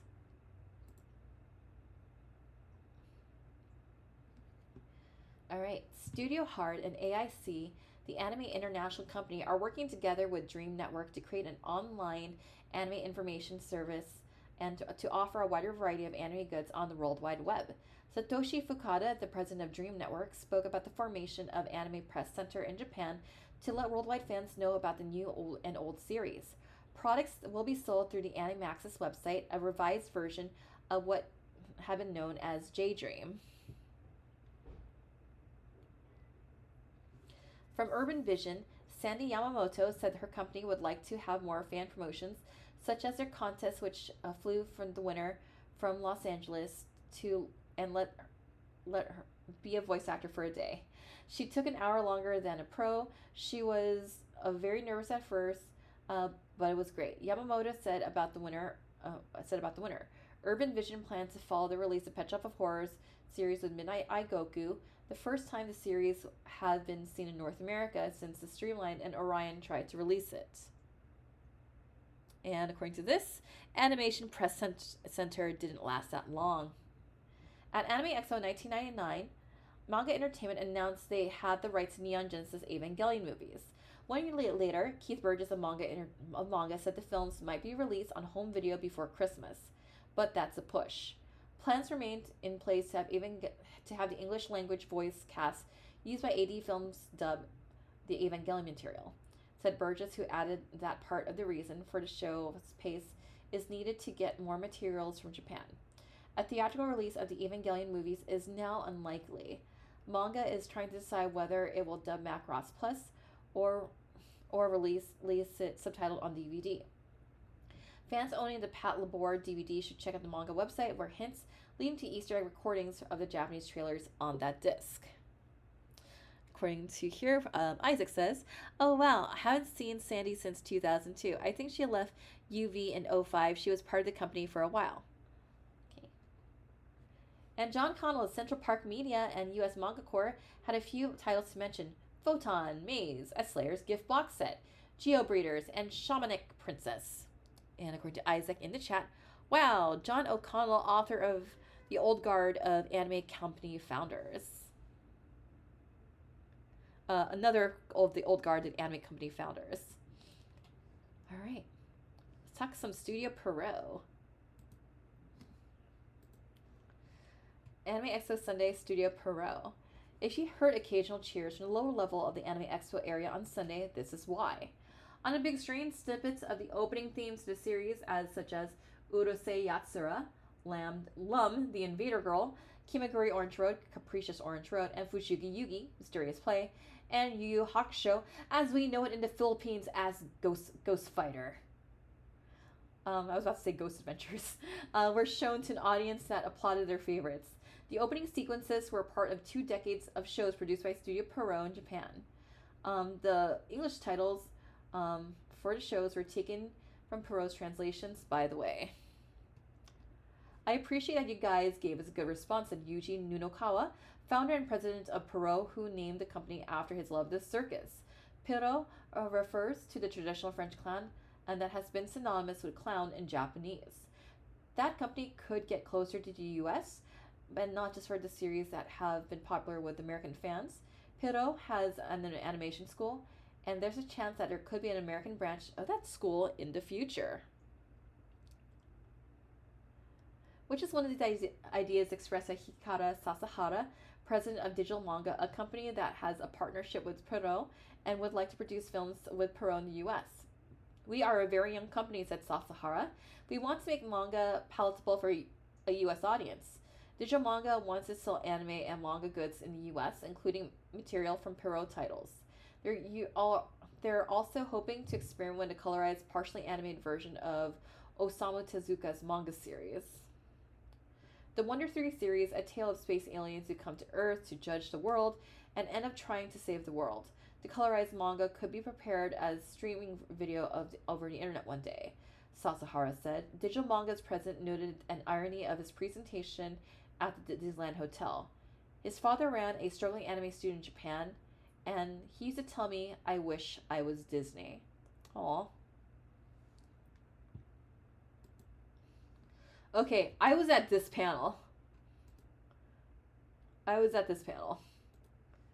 Anime Expo Sunday, Rika Fukami. One of the largest ovations of the Anime Expo weekend came when voice actor Rika Fukami shouted out at Sailor Venus' performance at opening ceremonies.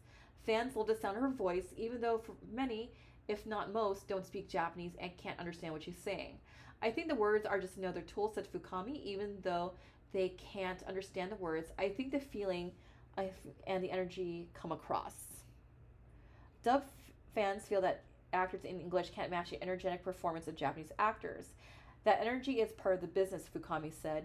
In production studios, the tension is really high when we're recording a role. It's not overacting for us, it's very natural, she said.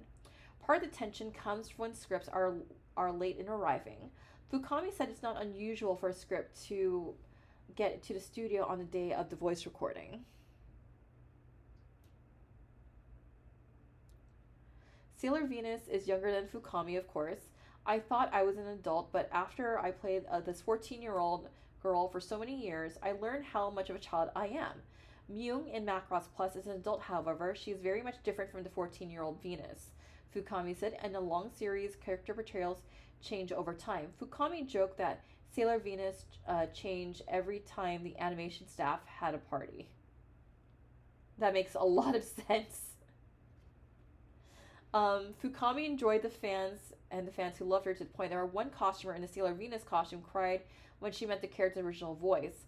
I think it's great to move across language barriers, said Fukami. Language is great as long as you can talk, and the energetic acting takes a toll on the voice. Fukami recalled a time when she had to work so hard she lost her voice for 2 weeks. And if you're curious, if you're wondering, the answers I remembered from Fukami, she said her favorite episode of the 90s Bishojo Senshi Sailor Moon series was the episode where Venus loses her heart crystal. If you remember that episode in S, she goes insane. I love it. And there's a part of me that wants to cosplay as that version of Venus. And in the chat we have, yep, I remember that panel. She had so many bodyguards. Yes, she did. Remember seeing her walking in the halls. English dubbing has come a long ways to be better. Yeah, it has. I'm always going to be a fan of watching film TVs in its original language with English subtitles. Yeah, same here. Like, even with the new Viz Sailor Moon dub, like, I've always find myself watching the original Japanese with the subtitles, because the Japanese voices is what I grew up watching as well. And, like, there's just some memorable performances in there. Akira Kamiya as Professor Tomo, for example. It just had like an all-star voice cast at the time, and it's just like one of my personal favorites. Anyway, and Expo Sunday, David and Kimberly. Going inside this big poly roll, you'll find an origami puzzle of paper products covered in thin foam and fabric held together with hook and loop fasteners so human can get in and out. David Ramsey and Kimberly Johnson built this contraption and so many other costumes large and small. They presented a couple of Pokemon on Saturday at Anime Expo, then hauled a poly roll down the elevator to a panel room to share their costume secrets to the world. I get a kick out of it. It's fun. It's also fun to mess with people who don't know what you're doing. Ramsey said about his costuming habit. It's more of a life now for them since they have a costume making business. When you enjoy hobbies so much, you want to do it 24/7. That's it. He said. What about the secrets of costuming? First, satin is a hard material to work with, and other cloths should be considered. It is high maintenance and easily wrinkled, he said.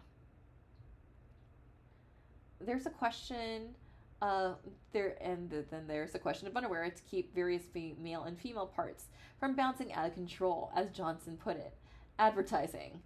Instead of pantyhose, they recommend dance tights, like the Danskin brand, because the tights don't run. The picture dance belt holds male parts into place under tight-fitting uniform. Johnson said that brassieres need to match the color of the costume so they don't show. Brassieres? And there are shoes. Often the last part of the costume needs to get finished and most likely to be ignored. Ramsey and Johnson emphasized that worn, dirty sneakers don't fit most costumes, so costumers need to make sure they can have correct footwear. Odd colors can be recreated by chasing down cans of leather spray paint, and inexpensive shoes can be located with some looking, they said. Online guys shared geek talk. I might know these guys. Let's see who's here. Anime Expo Sunday. Online talk. Okay, I do know some of these dudes here. Behind web pages, you'll find people who make them experts in the arcane world of hypertext markup language, Flash, JavaScript, and CGI.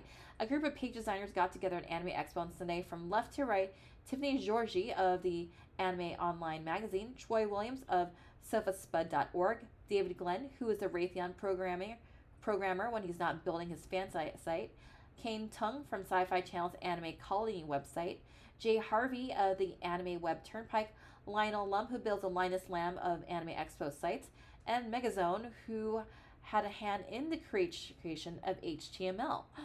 Wonderful.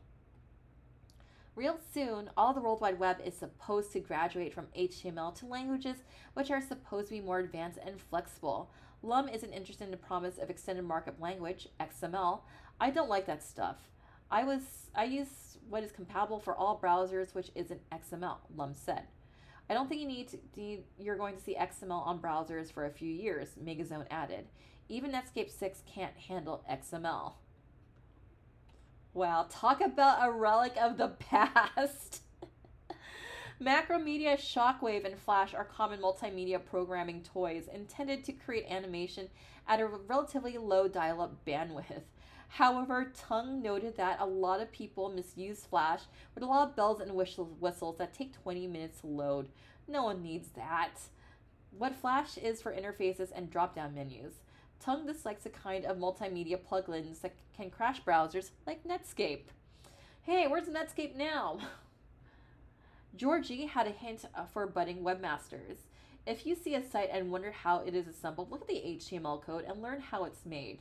The programmers said how they picked up some of their techniques, and they admitted that they borrowed ideas from each other. The trick to building an attractive site is to make sure it will load on all browsers.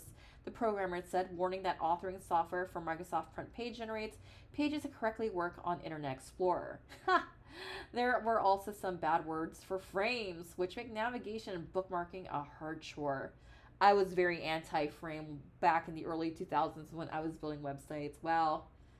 Seeing this takes me back with my first website on GeoCities and moving to Redrival and then finally getting my own domain via Dreamweaver in the year 2002. Let's see some comments in the chat. Anime Colony, Lionel Lum. That was a good panel to be at. That's where I first met Lionel at. Flash died January 2021. Very dead. and a part of it lives on in Firefox. I remember the Flash movie website Atom Films that launched in the 1997-98 time frame. R.I.P. Netscape Navigator. Firefox indeed lives. Alright, y'all, we're heading to the last day, Monday. I didn't go on Monday, sadly. I had my summer chemistry class. American voice actors had a story to tell.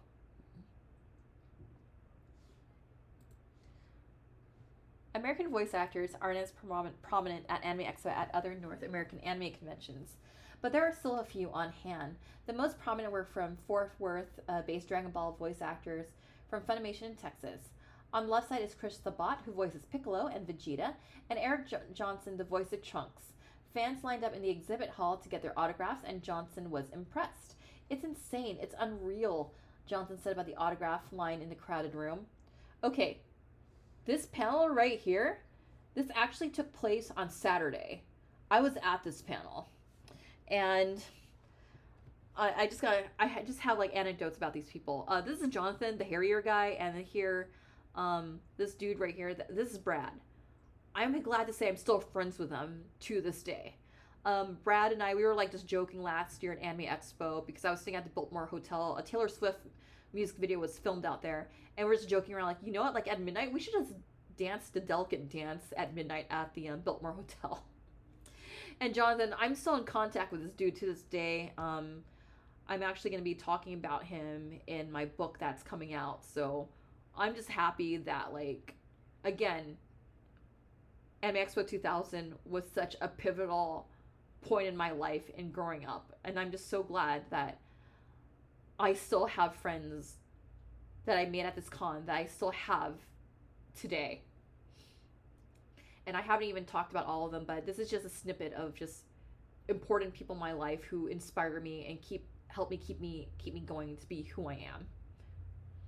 All right, there was also a panel featuring actors Jonathan Osborne and Brad DeMoss. Brad started by making anime music videos, then met up with actor-director Taliesin Jaffe, who got him started in voice acting. Osborne's break into business came from translator Neil Nadelman, who pointed him in the right direction. Judging from the number of people who packed the panel room where fans dub lines of dialogue, there are plenty of anime viewers who love to become voice actors. DeMoss said there is a lot of competition for a few jobs, especially in California. Disney goes for celebrities, said DeMoss. If you're an A-list actor, the waiting list to get on a Disney project is longer than the line to get on Wheel of Fortune. How tough is it to get a voice acting job? Osborne said that 13 acting agencies in Southern California who do nothing but represent voice actors. Despite that number, it's a small world. If you burn bridges with one agency, you burn bridges with all of them, said Osborne. It's a small circle, and it's hard to get your feet in the door. All right, let's just take a look here in the chat. Ditto, I flew home Sunday night. Funimation officially died this year. He was a master of making anime music videos. Yes, I loved Brad DeMoss's anime music videos.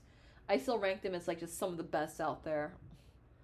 Love his Memories music video he did with Phantom of the Opera techno version. Yes, I still remember that one. And if I have to explain what Memories or Ava Friedel is to someone, I immediately show them the Phantom of the Opera music video. Still one of my favorites. Back when his anime music videos were made with 2 VHS tape decks before digital tools took over. I was actually thinking earlier today, like how much I want to go back into making anime music videos, and how I want to like just go back and enter, because like I did editing professionally, but it was just very basic like editing stuff, and I actually took a lot of editing courses back in university. So I'm like, you know what, I should attempt to do an anime music video contest once. Because I have like an idea flowing in my head and I can actually see it. But let's get to some Monday costumers. Who's brave enough to cosplay the Monday of AX?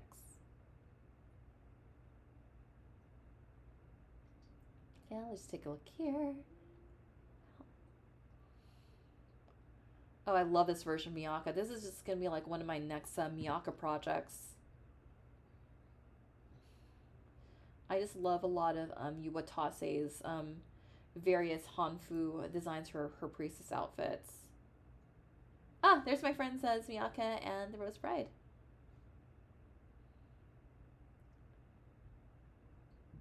Ass just chilling over there.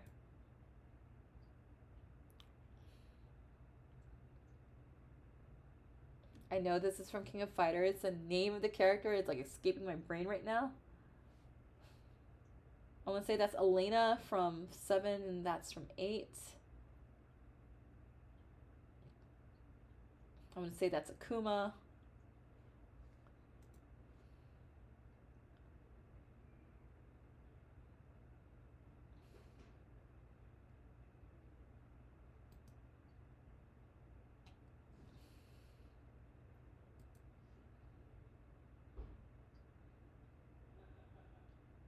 Hey, Masato. Ah, there's Subaru and a Hokuto. Musical Mars. You're under arrest. Wait, I might know that person in the background. No, I do not.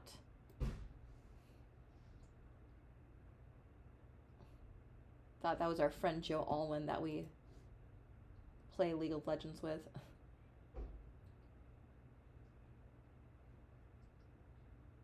So excited. Dragon Ball.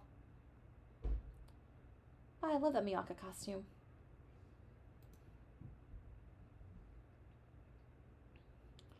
Okay. We have Jenny and we have Officer Jenny's. Have Ritsuko. More Dark Stalkers.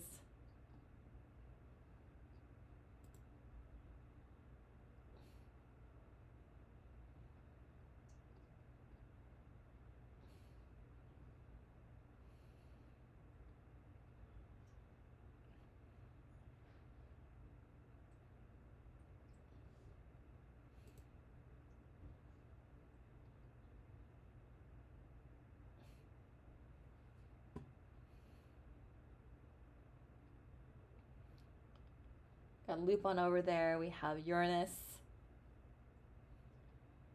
Hikaru. Alright.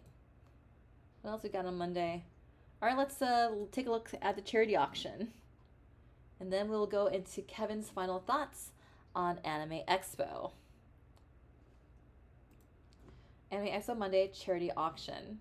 The difference between Anime Expo and other anime conventions is a charity auction, which raises money for the City of Hope medical charity. Spokesman John Taylor hoped that the charity would collect more than the 21 grand raised at the convention in 1999. But he never could have imagined what the auction would bring. He also couldn't have foreseen that the charity auction would become one of the convention's most spontaneously entertaining events. As in previous years, guests of honor donated items for the auction. This Dragon Wall scroll autographed by Yasuhiro Naito sold for $750. A small Kuroneko doll from this Dragon series was auctioned for $300. Uotase art sold as much for $3,750. A beautiful Utena drawing from Chio Saito went for $2,800. However, the oddest part of the auction came when voice actress Rika Fukami presented an idol singer dress that was designed and worn by fellow actress Michi Tomizawa during an appearance of Sailor Moon actors. Tomizawa never wore the dress, which was identical in design but different color from the dress Fukami wore at the auction. One person shouted to Fukami, "Does it come with what you're wearing right now?" She replied, "We'll talk." The winning bid of $225 came from a big burly member of the Anime Expo staff, and the dress was too small for him. Okay, and in the chat, Isaac says, great charity. That is one thing that most 90s founded anime cons did, was have charity auction for a local organization to where the con was held. SoccerCon does this with their Seattle chapter of the Make-A-Wish Foundation. I know Anime Expo, they no longer do it with City of Hope. They do it with the Japan, the Little Tokyo Association. I have to check that for this year, but I know I did mention the charity auction in my last year report on my website. I just know it has more to do with like the Japanese American community for their charity of choice. This year's most valuable artist was character designer Akemi Takada in a bidding splurge that stunned the audience. First, the bidding for one Takada drawing started at 2,000 and quickly rose to the winning price of 5,200. Then came the final piece of the night, an Akemi drawing of Ayukawa Madoka. The bidding opened in the thousands and shot above the previous convention records. When the bidding reached 10,000 for the drawing, the crowd staged a standing ovation, but it wasn't over. The winning bid for the Akemi drawing was 16,000, more for one drawing than the entire auction had reached 2 years earlier. Overall, the City of Hope charity auction raised more than 68,000, three times the 1999 total. The unusual auction continued when Taylor added a Dutch auction of an extra Anime Expo staff shirts. One of the shirts was modeled by a strikingly cute woman, and she created the stir that Taylor announced that the highest bidder for each of the 4 sizes of shirt would get the shirt off the woman's back. Okay. One instant admirer in the audience proceeded to outbid the crowd for 3 sizes of the staff shirts, and 3 times the woman had to take off the shirt and give it to the same man. She was wearing a dress under the shirt as shown here. Alright, so we're going to go into the final notes of Anime Expo 2000. We're going to have to say goodbye to Disneyland. Aww. Here are the author's notes on the Disney location.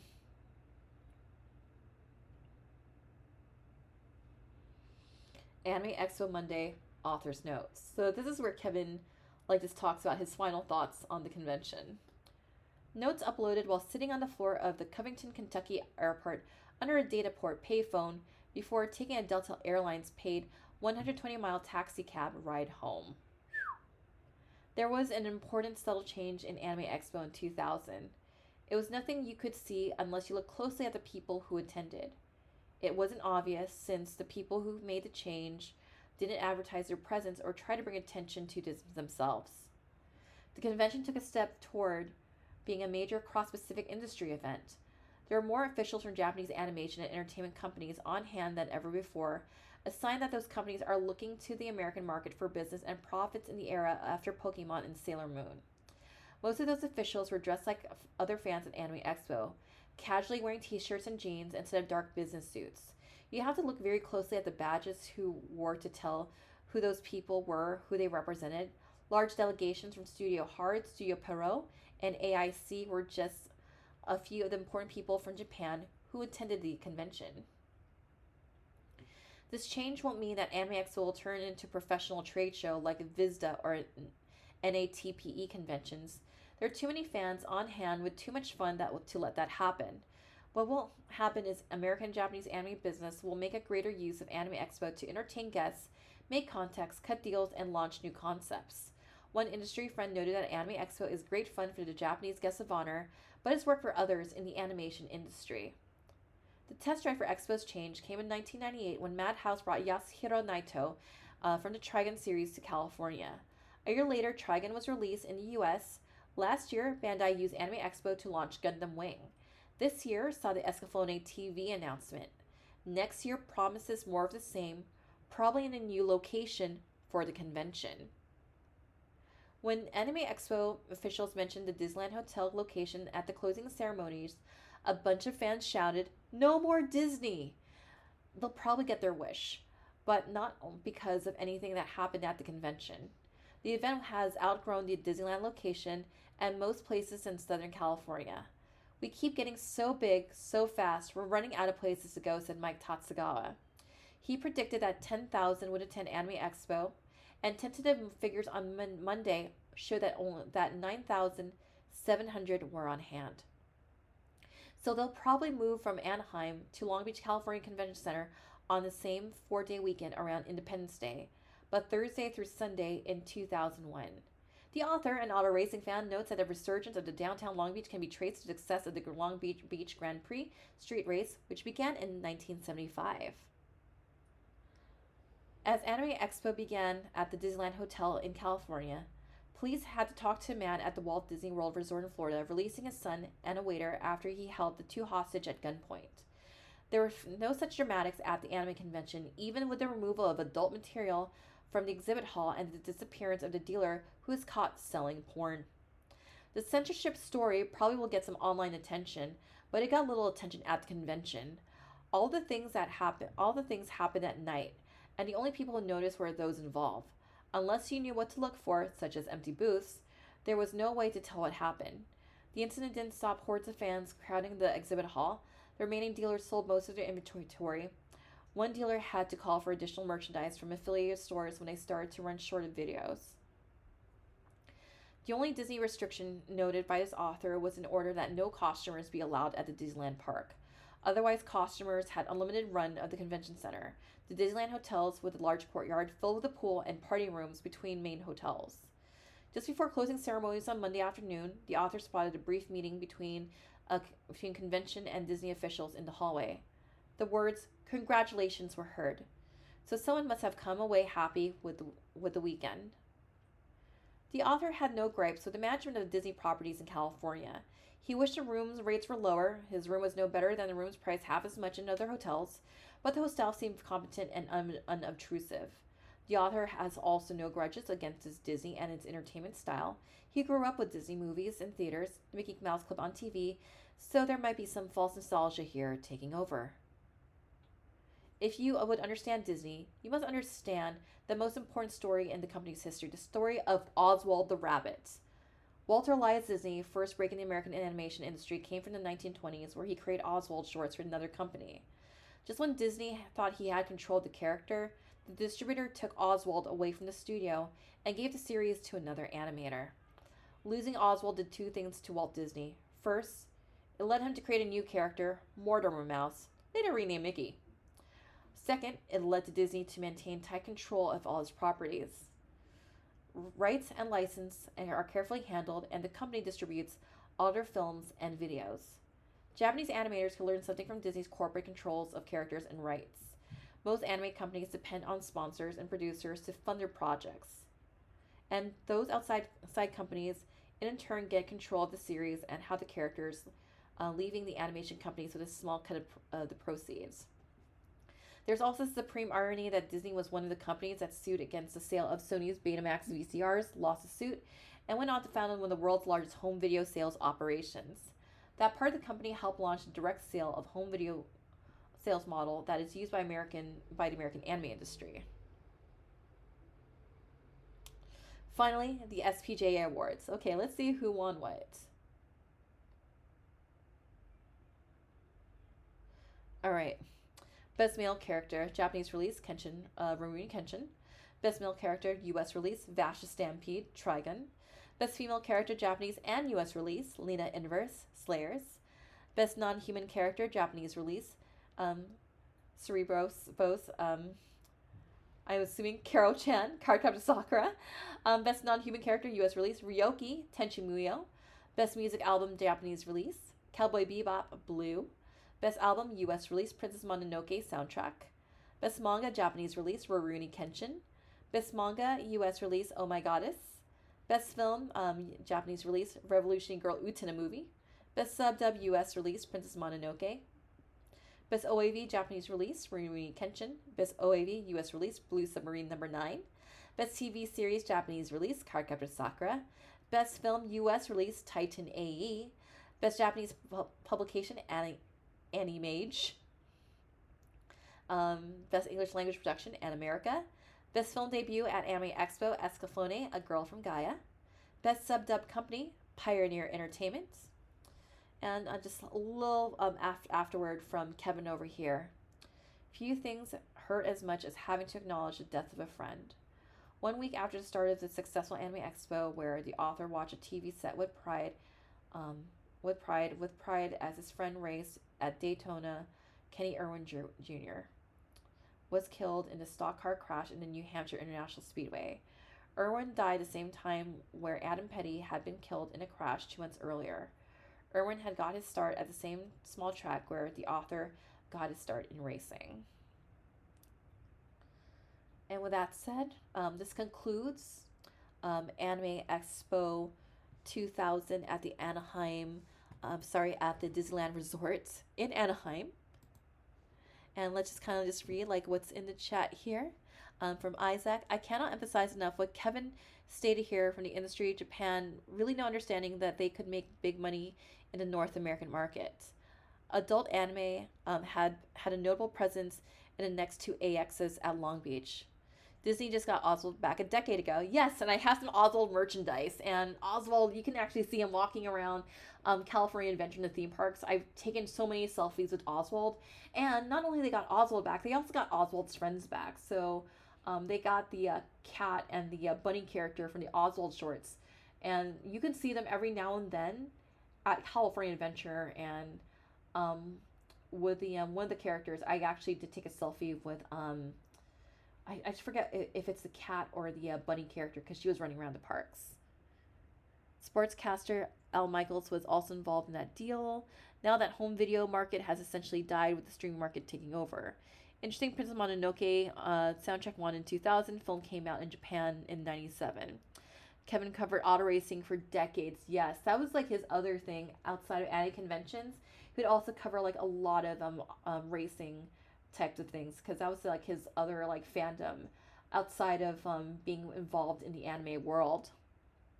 That was his first love. Yes, it was. All right, with that said, thank you so much everyone for tuning in tonight for another Fansview Fridays. We intend to do this so as long as there is interest in Fansview Fridays. We're doing this to keep the memories alive from the late 90s to the 2000s. And we're not just going to do Anime Expo. We have like one of our friends from SakuraCon here, Isaac, and we will be covering SakuraCon soon on our show. And we hope you can all actually just tune in for that show too. And maybe we can have a separate conversation of just kind of like looking back at SakuraCon through the years. Because I've only attended twice. I really enjoyed my time at SakuraCon, but I love hearing and talking about like conventions back in the day because, again, Anime Expo 2000, I didn't really tell about my experience in this one because I just want this to be more focused with Kevin's view of Anime Expo 2000. This was such an important con for me, and I don't really give myself that much acknowledgement. I made so many friends here. I really got to find out who I am. I kissed a boy. Um, yeah, it was such a memorable convention experience for me, and I remember it all too well.